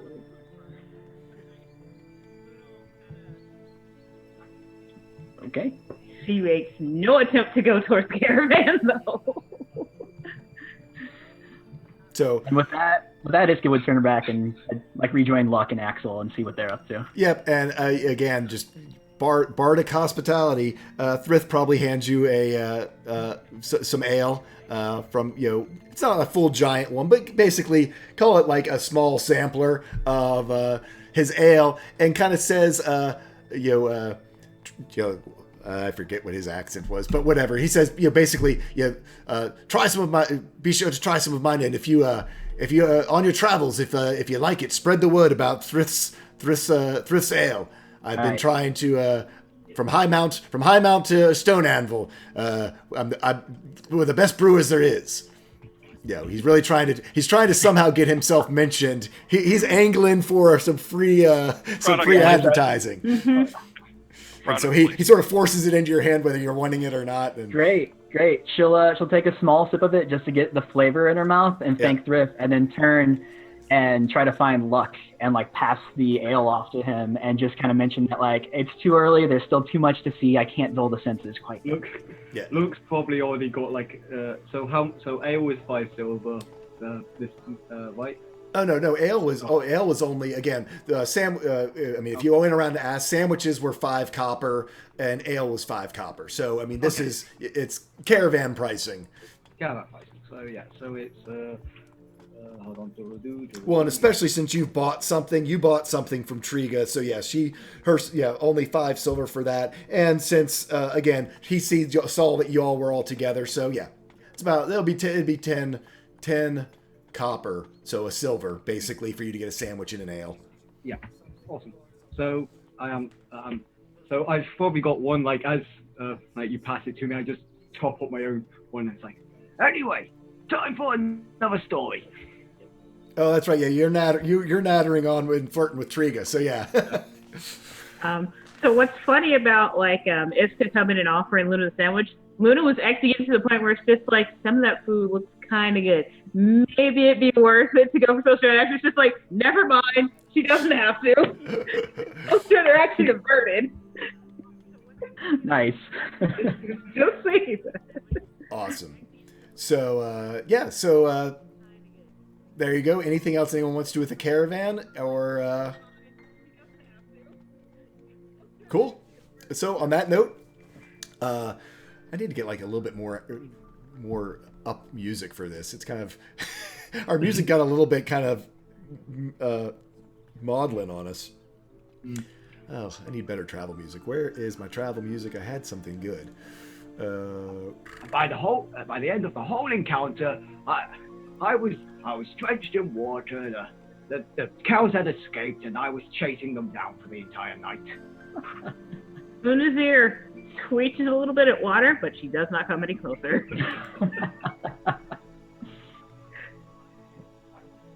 I do not know what is playing. Oh, that's playing. Yeah, Axel sort of he was still sort of going around looking at everything and just like, oh hi, I'm Axel. Who are you? What do you sell? What is this? What's that? And usually when he hears like the song or Luck talking about a story, he'll come back and listen to them and then disappear off again. Yeah. Cool. So again, with all of that, you guys sort of get yourselves put back together, your new purchases, and start heading again to the south. With that, I'm going to let you guys just have some like conversation because I've got to do a bio break real quick. I can hear you, but I will be right back. Actually, I'll be heading out for a bio break as well, so No problem. you guys have fun. And on that note, no. Hold on. No, it'd be great because it's just gonna be Luna and Kel. it's gonna be Katie. Like, Lex is just like. I imagine the only thing she might do with Kel would be because she had like that little like globe of like water she was playing with. She might like offer to the girls like if she wants a drink or something. Oh, absolutely, and he'll be just. That is a sweet visual. I love that. We need some fan artists. That's a visual I would love to see. I am so out of practice with drawing. It's terrible. Yeah, if we're having some conversations, I think I would, even though Kel's still in squirrel form, I want to like talk more to Luna and Kel and just kind of say like, It's going to be a very slow conversation. the caravan was fantastic. It was amazing. It was full of sights and sounds and everything. Can I bring you anything from the next one, or do you want to come join us next time? No. That's just the fastest you've ever heard her talk.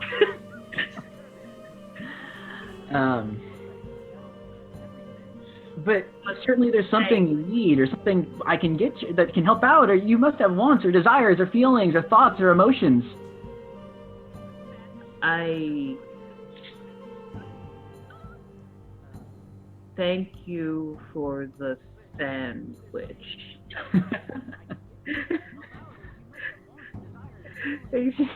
Again, the only thing she was going to come close for, you already gave her. So Iska's gonna like go into her book, and she has like a page that's like, silver ? Trinket ? Sandwich, and then she like circles sandwich like 3 times. Like really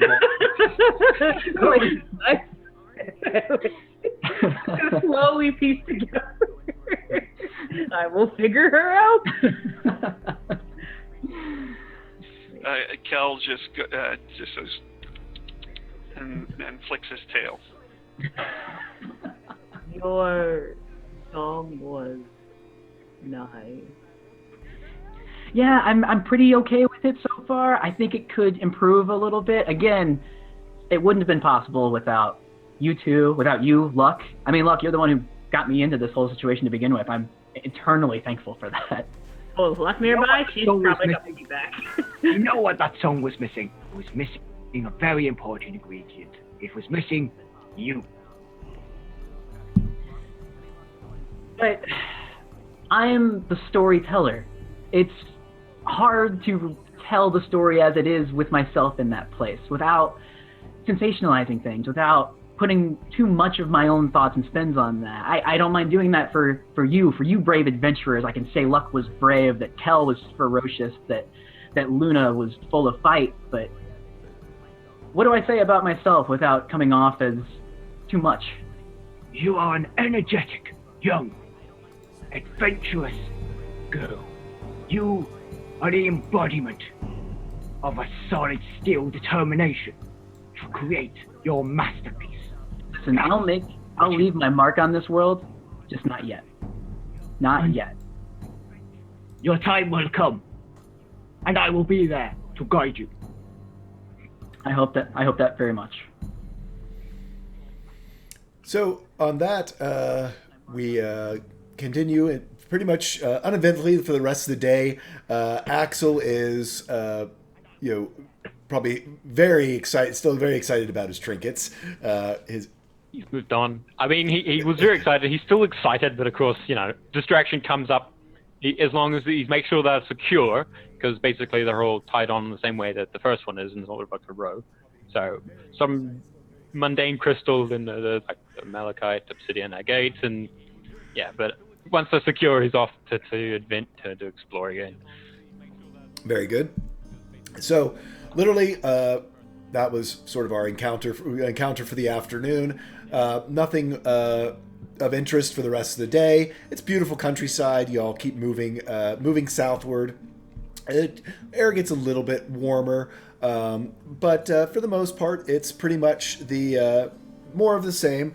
The sun begins to go down, and probably if you all are planning on setting up camp and not traveling through the night, we are. This would be about the same time that y'all camped last night. Is that the plan? Yep. Anything specific or different you want to go through and camp for the evening? Yes, Axel is going to And I would say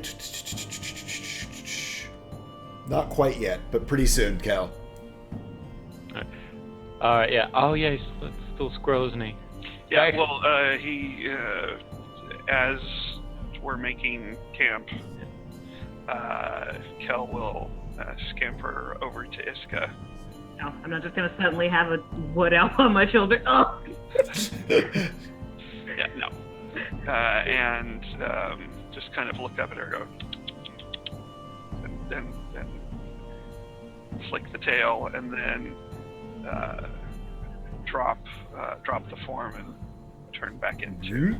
Oh man, I love that so much. Like as a player and as Iska, it's just like And I so almost it's, get like too caught up in the day that I like almost forgot that like the beauty of that when that happens, like how amazing and incredible and unique that still looks to me. yeah. I would say that Kel, has a little bit of control over the speed of this. So it's not just a bam, he's there. You actually sort of this time get to, and also because you've seen going into form, you're able to catch more detail. Iska's brain running at 100 miles an hour, starts to see in slow motion as just the squirrel first starts to get a little bit bigger, and then you get a little taller, and then its arms start to elongate and start to become more human shape, and then at about 2 feet high, it's sort of this weird mixture between man and squirrel, and then until it's all man. And can I do a little funny thing? You have to tell me, Cal, if you don't like it. You want to, and of course, the very last thing to change is his teeth going back to normal. So he has a little bit of a buck tooth thing happening right up until the last bit. If you hate that, Cal, we can change it. But I just thought it'd be cute. No. Okay, never mind. if anything, he would probably keep the tail as the last thing. I'm good with that. So yes, the last thing to disappear is the tail. So I just keep flashing back to like those Animorph book covers with the slow progression of just like this all I read every one of those like 10 times. That was like my favorite book series, and that's exactly all right. That's exactly where I was. I don't want to do it too slowly though. The whole process would be like 1, 2, 3, 4. Okay, that's longer than even I was thinking of saying. I was putting a lot of this on Iska's brain. Okay, yeah, I'm thinking it's more like about 2 seconds. But Iska, with her, the way her brain works, she, what she didn't see in the next hour, she pieces together and thinks that's what she saw. Type idea. So it's it's Iska's impression of that transformation. And then Night Skagith. Presuming we still have some forest. Yep, there's still forest. Your foraging is probably not quite as good. Actually, tell you what, do a nature check for it. Let's start seeing how your foraging goes. Isn't that a survival? Survival. I'm sorry, I said nature. Whatever. You find actually. What do you find? What do you find what I wanted to look for was enough food for myself, some more, like root vegetables to contribute for luck, mm-hmm. and a collective meal. And I also want to see if I can locate some sort of freshwater pool or spring for Luna. Okay. And absolutely you do. So we'll say that as you guys were traveling, you with your back when you were in squirrel form and your sort of keen animal senses, you detected moisture in the air, and got everyone's attention, and sort of I don't know, would you have transformed to take them? I'm gonna say that literally 5 minutes off the path into the forest, there is a spring, a beautiful spring. Would you have tried to do that in squirrel form, or would you have changed and then taken everyone there? Your call. Well, I would have waited until we were setting up camp, and then I would have. Where I'm going is that basically you picked the spot near a spring for Luna. That it wasn't that you all just stopped randomly on the road. Since you got a natural 20, I'm going to have it be that you all have this beautiful glade and clearing that you found for him. Okay. And so the question is, when you detected it when you were in squirrel form, did you try to lead them there as a squirrel, or it's just story, whether you want to say that you transformed and said, I have a place for us tonight, or did you sort of get Luna's attention and get her to follow you? It was all right about the time. Well, I wanted to do this transformation in front of Iska, so... You still did that. You can still do that. And then... once I've transformed, I kind of look at her, but then I look at Luna and kind of collectively say, but mostly to Luna, follow me, and then lead everybody to this glade. Okay. So about 5 minutes off the path after you sort of, as you can tell, Luck was looking for a place to camp. You go over, do your transformation, and then say to Luna, follow me, and that you have found a place, or everyone gets the meaning that you found someplace. About 5 minutes into the forest, it opens up into this beautiful glade. I've got something on Pinterest, but I'm not going to go dig for it.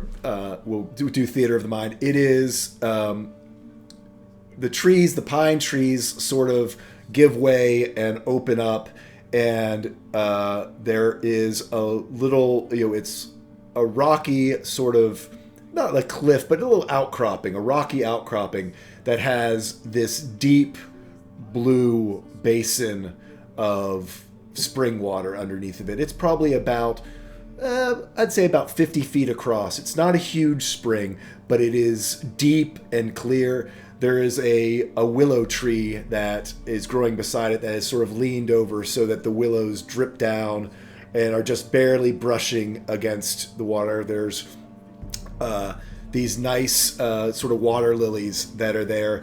And as the evening progresses, you see some of the last little insects and birds clearing. I mean, it is just a beautiful, serene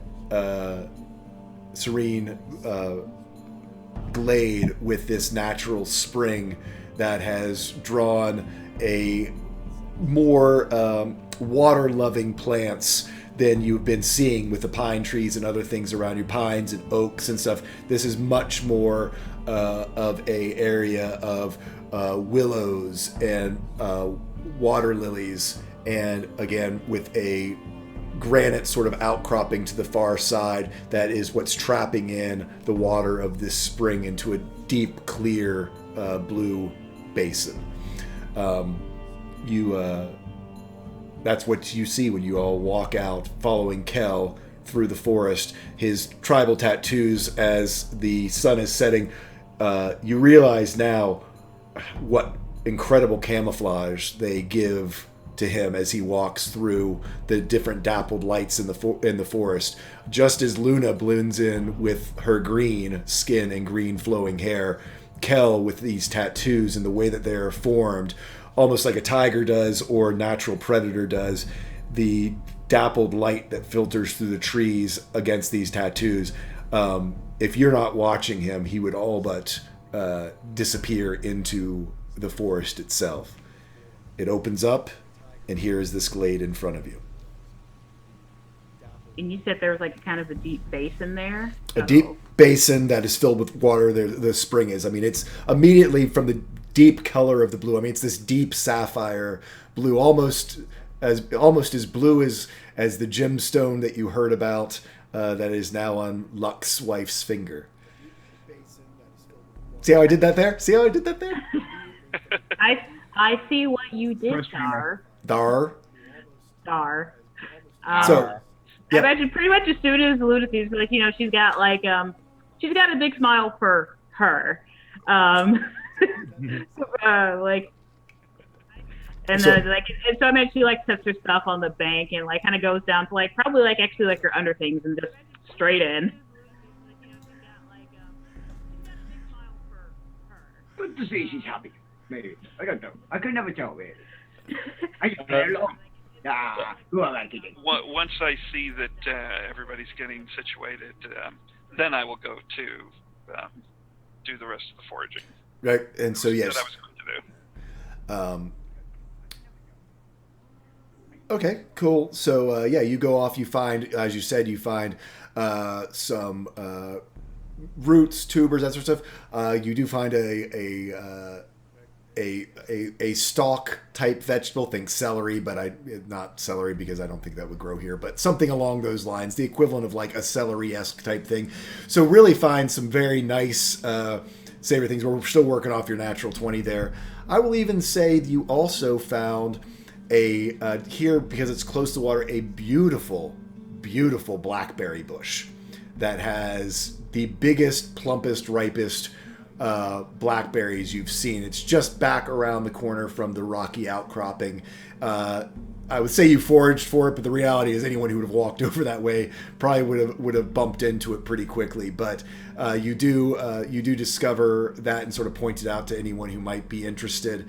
So you're off to do that. Iska, you walk into the glade with the last bits of sunlight trickling down in there. The sky above has turned a beautiful sort of orange-yellow glow as the sun goes down. I think I'm still kind of caught up on understanding Luna better. I do have my notebook page that has the word sandwich circled a couple times, and I think right underneath that is like water in all caps and like underlined a bunch. But I think I want to try to like get more into that mindset and understand like where she's at, like where she's coming from, what drives her. And so Iska has enough sense of mind to like drop some of her equipment and her violin and everything, but is just gonna like start wading into the water as well. Okay. Just trying to like feel everything, like very slowly, like wade into it and just feel that experience of gently coming into this beautiful scene that you laid out great, Salswell. And like very slowly make her way down and kind of just walk down, like follow the natural incline. Yes, natural incline, and just very slowly like submerge yourself for a moment to like feel what that's like all the way. Luna's keeping an eye on you to make sure that you don't drown, but she has not come any closer. That's fair. I'm not even like trying to like pursue you as before. I think I just want to have that free moment of floating completely. So you do have that. The water is not cold, but certainly against your skin, and especially since you have now been traveling for 2 days. I think you got in the water way back at the cave, but I mean it's a dusty trail. You've been around people. Hey, thanks for the follow, Captain.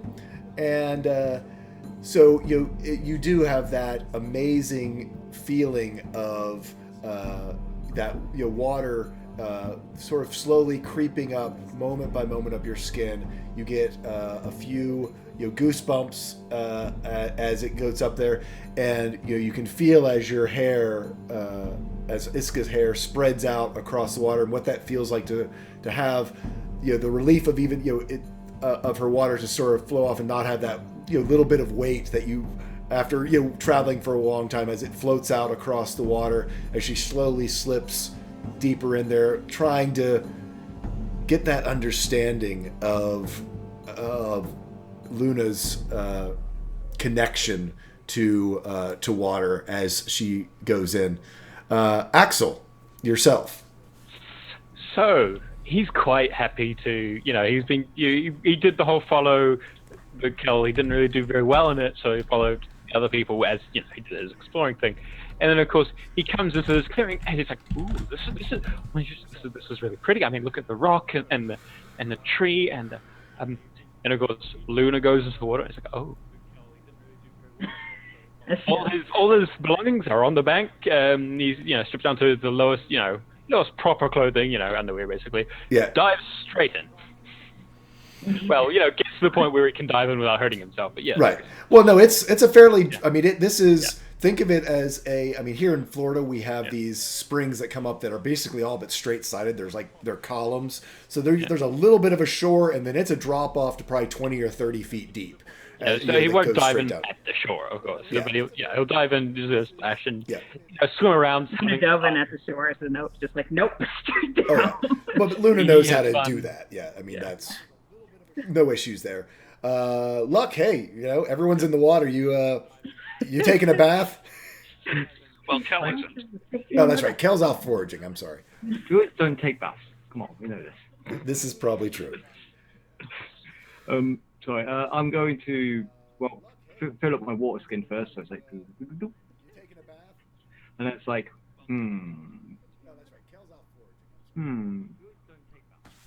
why not? As it is just,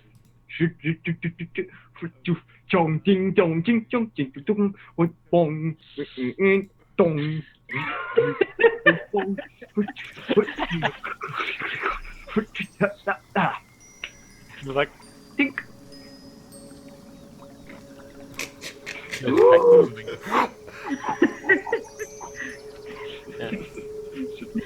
Doing. I imagine while Lucas was doing it, Luna was like kind of like slowly inching closer to Iska, and then she just sees like left and dive, and she like off again. I know you said dive, but I so see Luck is taking a cannonball into this. Oh, okay. And then it's just off, like doing laps. And, so Luck, you hit the water. It is colder than you thought that it was going to be. So give us a good luck, it's cold shout or something along those lines, because I hate to dictate what happens to my characters, but yeah, I got to hear this.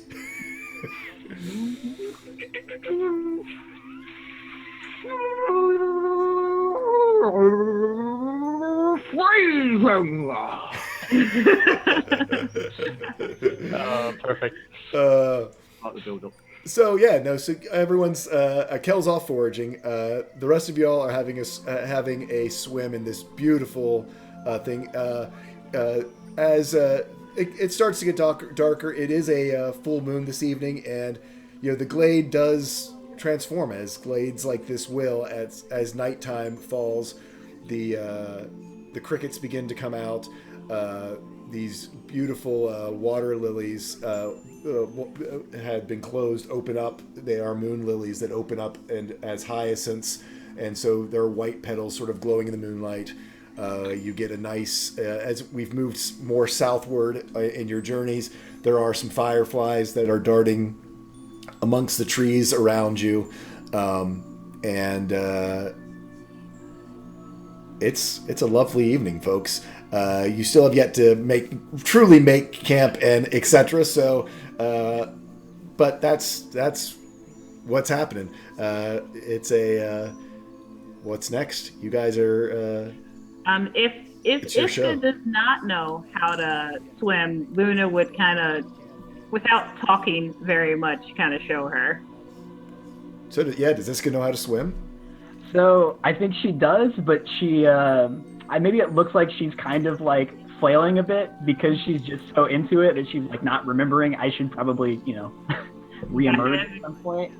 So I think as you come by, and that like kind of clicks in her brain as she like sees your movement, and she takes that in for a minute and then remembers like, oh yeah, and like goes for some air really quickly before diving back under to like see you kind of move in your natural environment and try to see like how fluid that is, for lack of a better word, how much you have this control down here that like you have both above and below water. You have even more so down here, whereas the rest of us are kind of.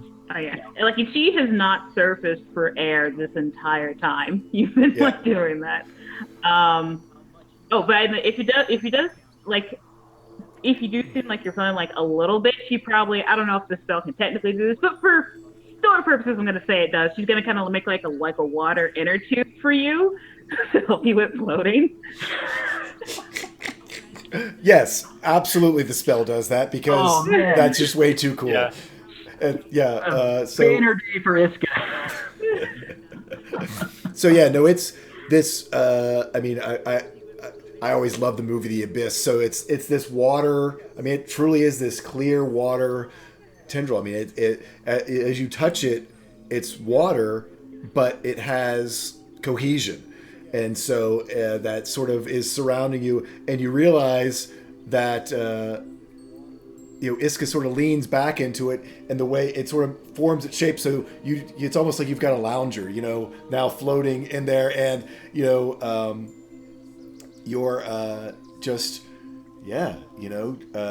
now having a nice sort of cool, relaxing after dancing.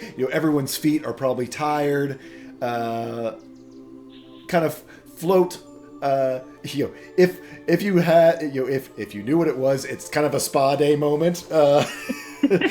Iska has her, she's just having a little bit of that calm that it seems so elusive for Iska does settle in, at least for a moment, looking up through the trees, the willows to one side, the stars are just beginning to wink in, and the full moon is starting to really show itself. It was like, the moon was there before the sun went down, but as the sky darkens, it starts to, become brighter and brighter. I will get a... Kel, are you back yet, or are you still out foraging? Well, I guess it depends on how long it takes this to go on versus what I said was...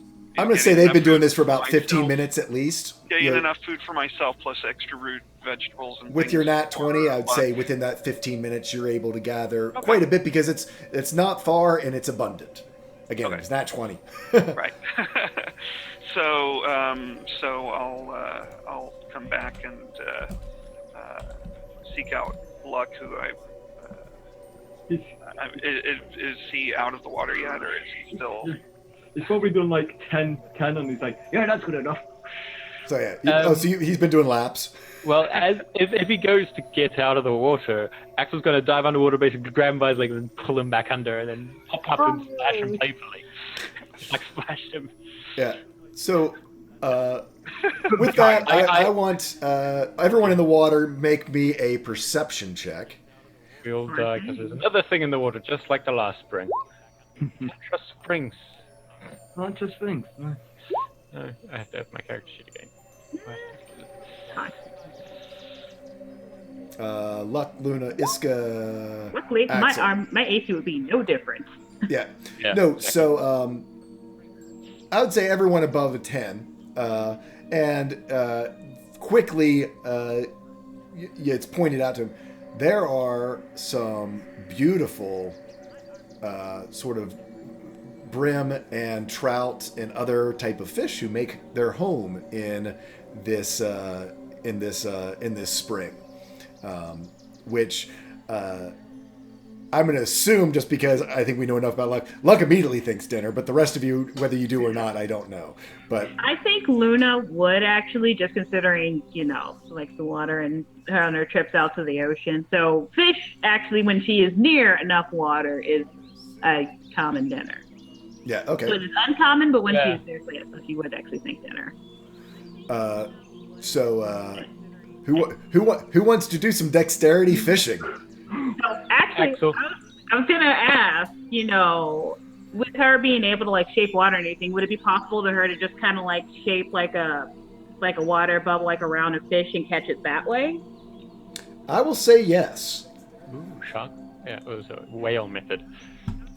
I will still say for that, though, because, unfortunately, normally this would be a no-brainer for Luna because she is so smooth and quiet in the water.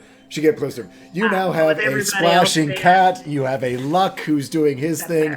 You have Iska who is having a lounge day but has disturbed her thing. So I'm still going to say that it is... we're going to say that it's Dex across board. Kel, at this point, you see that you're back and see people are in the water and fishing. You going to join in, or are you going to hang in and just watch the show? Well, do I see Luck get pulled under the water? Yes, but I mean, you also immediately see Axel laughing and splashing him. So right. Well, I just was wondering if I was back in time to see that. And yes, you were. Then. For the first time, for the people who hear it, Luck just actually does laugh out, or Kel laughs out loud. Luke's always laughing. Awesome. Kel actually just goes. I come back up. It's like, good laugh. Ooh. How deep are these fish? Like I say, they're kind of scattering now. The spring itself is probably about 20 to 30 feet deep, so they are scattering in amongst the rocks, some all the way down to the depths. You could, there's some that might get sort of trapped up close to the shore, but I'd say of all depths, up, down, and through. Okay, are there enough around the edge that would be shallow enough to do some bear kind of scooping them out of the water? Oh, absolutely, and especially with the way all the mess that they're making there, some will certainly head towards the shore for refuge. Okay, then knowing that I'm going to be resting soon and not having used my full wild shape today, he's going to bear down on them. Put all bear jokes. put all the stuffy Come on. foraged That would have happened. down and walk over to the shore as close to Iska as possible and become a bear. So yeah. Now this time you've seen from squirrel to human, now human to bear. The first thing you sort of notice, and he catches your attention before you do it. The first thing you notice, and at first it's kind of odd because you can't, before you saw him sort of shrink down fairly quickly and that sort of stuff. The thing you see here is Kel just at first starts just getting more muscular. Just like his musculature just gets heavier and heavier, and for a fairly lithe, I don't know how to say that word. Lithe, elf to suddenly become just a heavily muscled one, and then from the point of that, then it just sort of erupts into being a bear and falls forward. I don't know. Do you do the big grizzly on your 2 feet, or do you fall forward when you transform, Kel? Onto all fours. I just fall forward, particularly since I'm going into a fishing stance. Yeah. So you see just his shoulders hunch up bigger and bigger, and then vroom, rawr, and gets there, and he gives you a good roar. I think yes. Do you give her a good roar, Kel? Absolutely. Just cause. Yeah. Give her a big old bear, wide mouth roar, and then gives you the beariest bear smile, kind of. Oh, I love it. Yeah. I love it. And then just kind of a snort, and then it's fishing time. Yep. So let's have some fishing. I want you guys to do. I'd say other than let's go. Yeah, actually, so other than Luna, I will say Luna is flat rolls. Kel is flat rolls. You're trying to swim and fish by probably your best way to catch, unless you can tell me you're doing something different. You're basically trying to catch them with your hands or with your normal weapons. So I'm gonna say you guys are doing a dex check with disadvantage. Luna and Kel are flat rolls, and y'all are rolling against me. Okay, Who's going to be playing the part of fish? Axel was using claws, just so you know, but You know it what? doesn't change anything. But he has claws. Okay. Nah. It's not giving you advantage, but I'll say you're using your claws. I'm just saying he has claws. Absolutely. Totally fair. All right, I will go. 15 for me. That'll do. No, nope, never mind. That was not mine. I'm good. All these people around, throwing off my fishing. I'm going to substitute my divination 18 for the. Okay. I saw in my dreams. I saw fish. Actual fish. I don't think those are the type of fish we're talking about right now. So that would be a 22, I think. So 22. Yeah. What do we got here? We got the 20, a 19. Do me a favor, just type that in there so we don't lose it. Yeah. And then who do we have next? I need so Luna's got distracted. Kel got a 17. Who am I missing? I'm missing Iska. Iska, are you fishing? Or are you watching? I wasn't going to, but I think now seeing everyone else do it, I think she gets into the spirit of things. And that was a dex throw? Yep. Okay. So it looks like a 13, and then I'm going to roll for fish. Looks like the fish got, I figure +7 for a fish in their own environment, yeah? I figure that seems about right for a fish. So the good news is that it looks like Luck and Axel are able to catch quite a few. We'll say certainly enough for dinner for all of you guys. If anyone wants to take another shot at it, they can do another round. I'd say you probably. Well, we should say this: you caught 2 fish. Are you fishing for more? Lulu would probably go ahead and try again. Okay.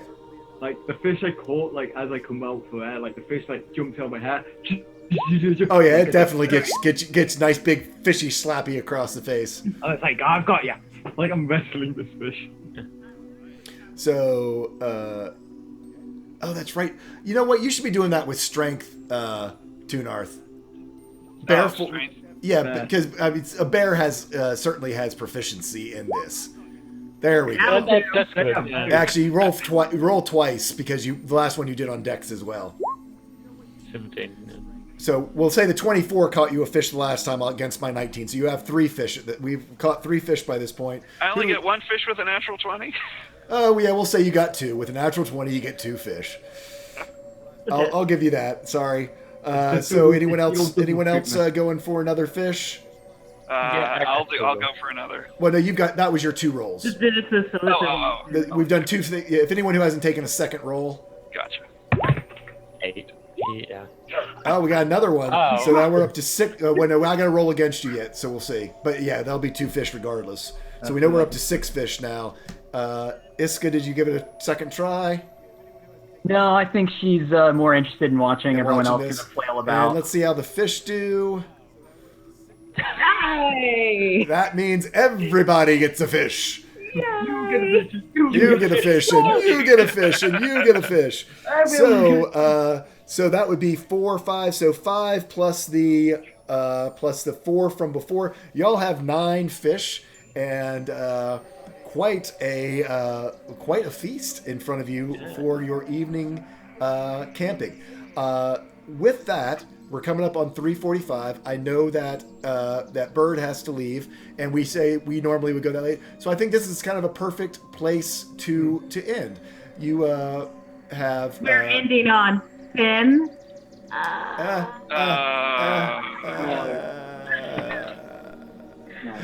Finito. They're on weekend. Good thing Yes. we all ended the stream. So. It is. So we will say, you guys have a lovely feast of fish in front of you. Whatever you don't eat, we'll say 4 of them if you'd like to dry them, so that you've got sort of fish jerky. That's a pretty easy survival thing that most of you would know how to do. Clean them, dry them, so you sort of have some fish. We will say that you have. However we want to pass them. I guess since Kel doesn't necessarily, he does a lot of foraging, or whoever would like to, everyone can, we can say that add 1 to your, so first thing, you don't take a ration for tonight, and you can add 1 4 people can add 1 ration for the fish that you caught from this spring. It is a lovely evening. You guys hang around the campfire. We'll say that we will leave it at that. As you finish your meal, any sort of after campfire activities we'll save for next time, and that will be where we end our session. One thing I did before. Okay, yeah. Or if there's anything special you want to take care of before we eat, obviously, since I'm still a bear, I am going to once again wait for Iska, because I know she gets into this apparently. Oh, man, it's so great. As a bear, just kind of walk up to her and kind of turn to the side and kind of bare shoulder, and trying to get it under her hand so she get her hand on my shoulder. Oh. Okay. And you guys do this. And just kind of wait until and then once I know she gets it, then I transform back into myself. Oh, So- man. You describe it, Kel. Let's turn to you do it. It's going to be about the same amount of time, maybe about 2 seconds, so that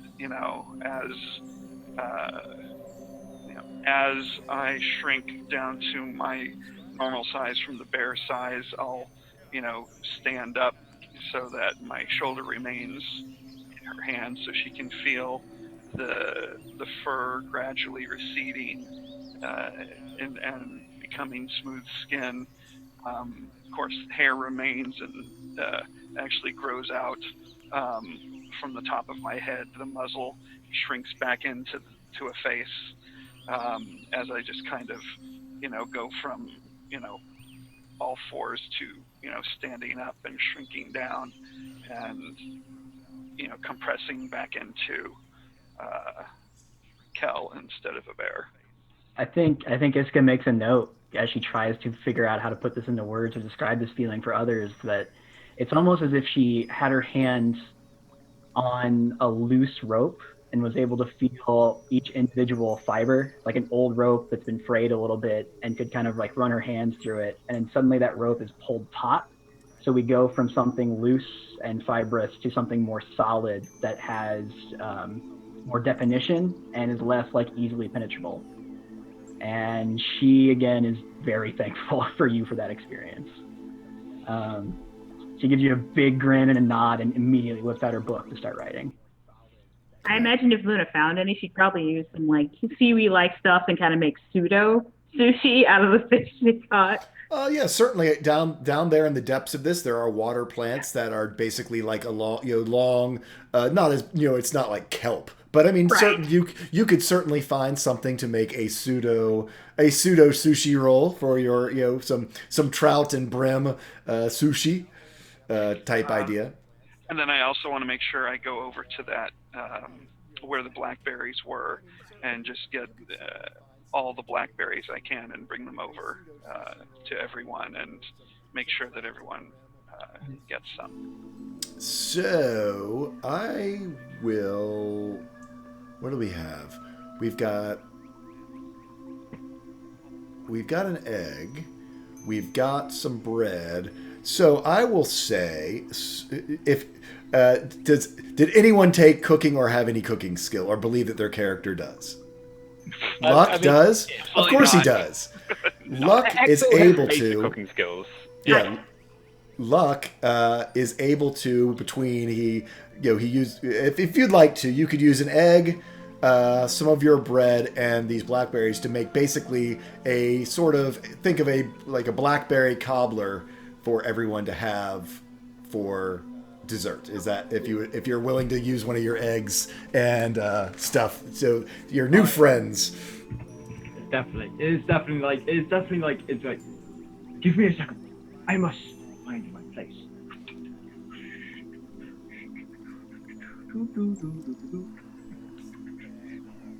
But it's a whole it's the quietest he has ever been sort of situation.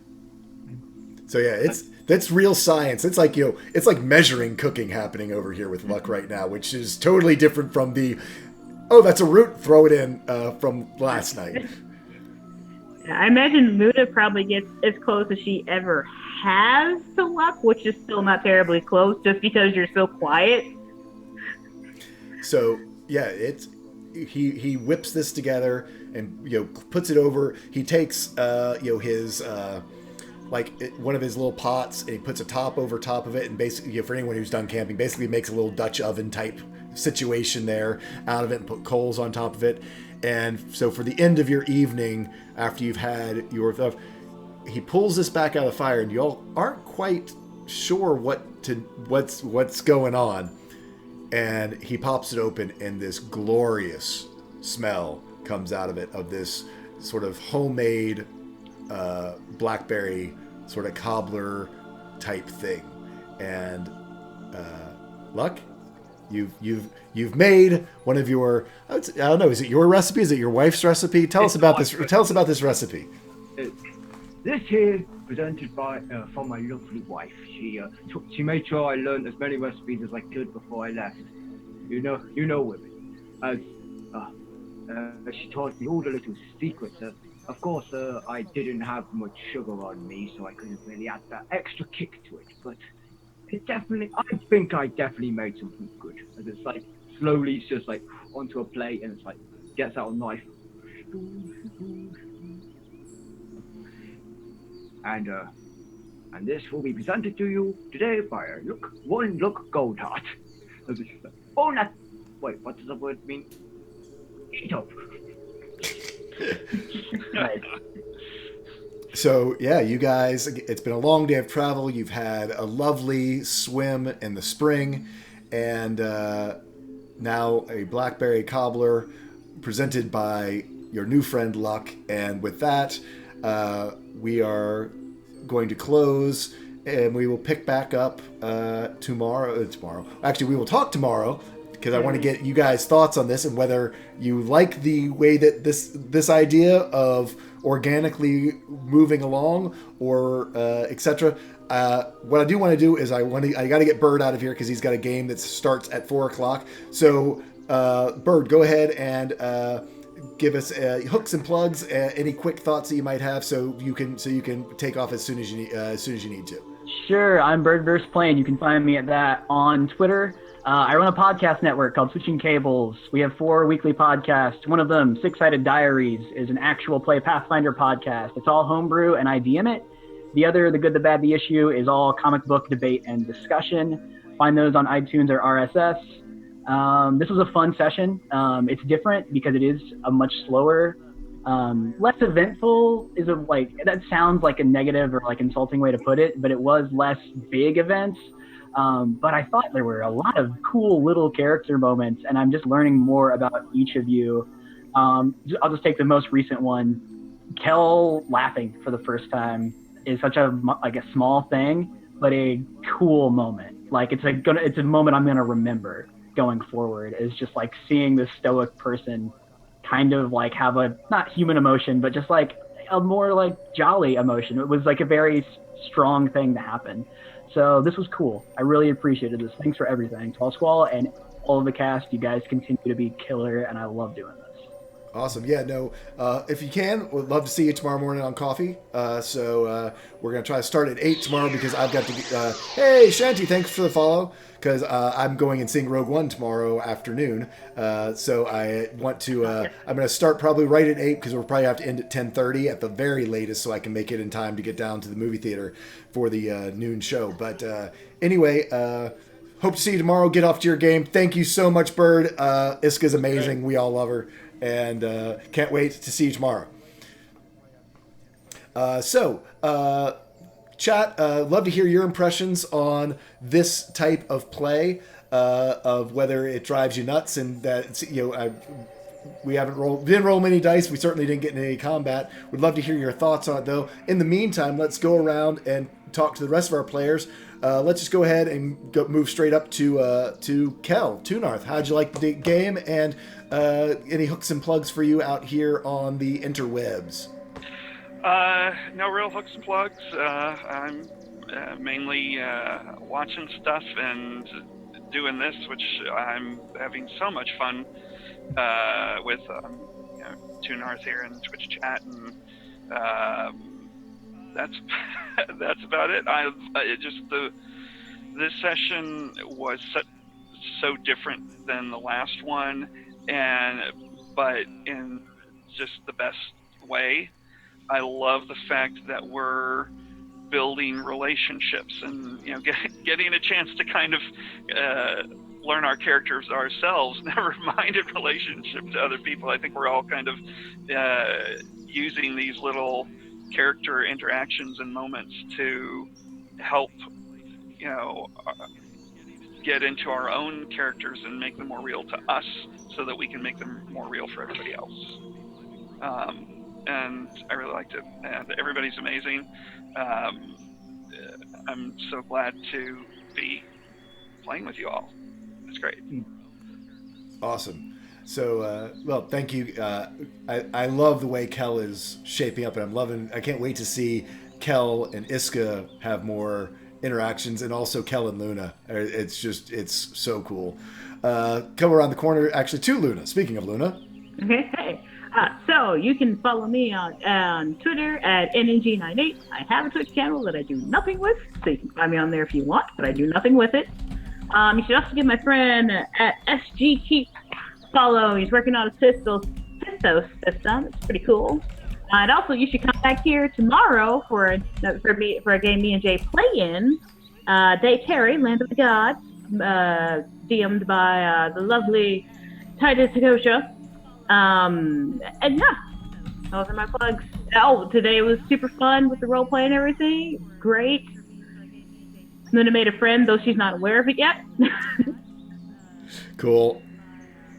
Move on down to Good Guy Pie, Mr. Luck. I am Luke Goldar, played by the good guy Pie. If you want to find this good guy Pie he speaks of, well, you can find him at Good Guy Pie on his Twitch channel. If you want to find him on Twitter, it's at Too Guy. A shout out to Encounter Roleplay for getting me into all of this and meeting this wonderful DM known as Tool Scroll. Because this is a good session, this is a fun game, and you should be here every single week to experience this! Oh! Now, going over to my friend Axel, what do you have to say about this? First thing I would say is that, yeah, Good Guy Pie is, the role player on Twitch. He is the important person, he makes things happen. Encounter Roleplay, all Good Guy Pie. Critical Role, all Good Guy Pie. He was behind the scenes. Now, I'm Templar Warden.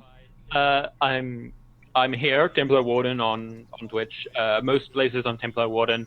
On Twitter, I'm Rainer Templar. Similar enough, but blah, blah. I'm also involved in Encounter Roleplay.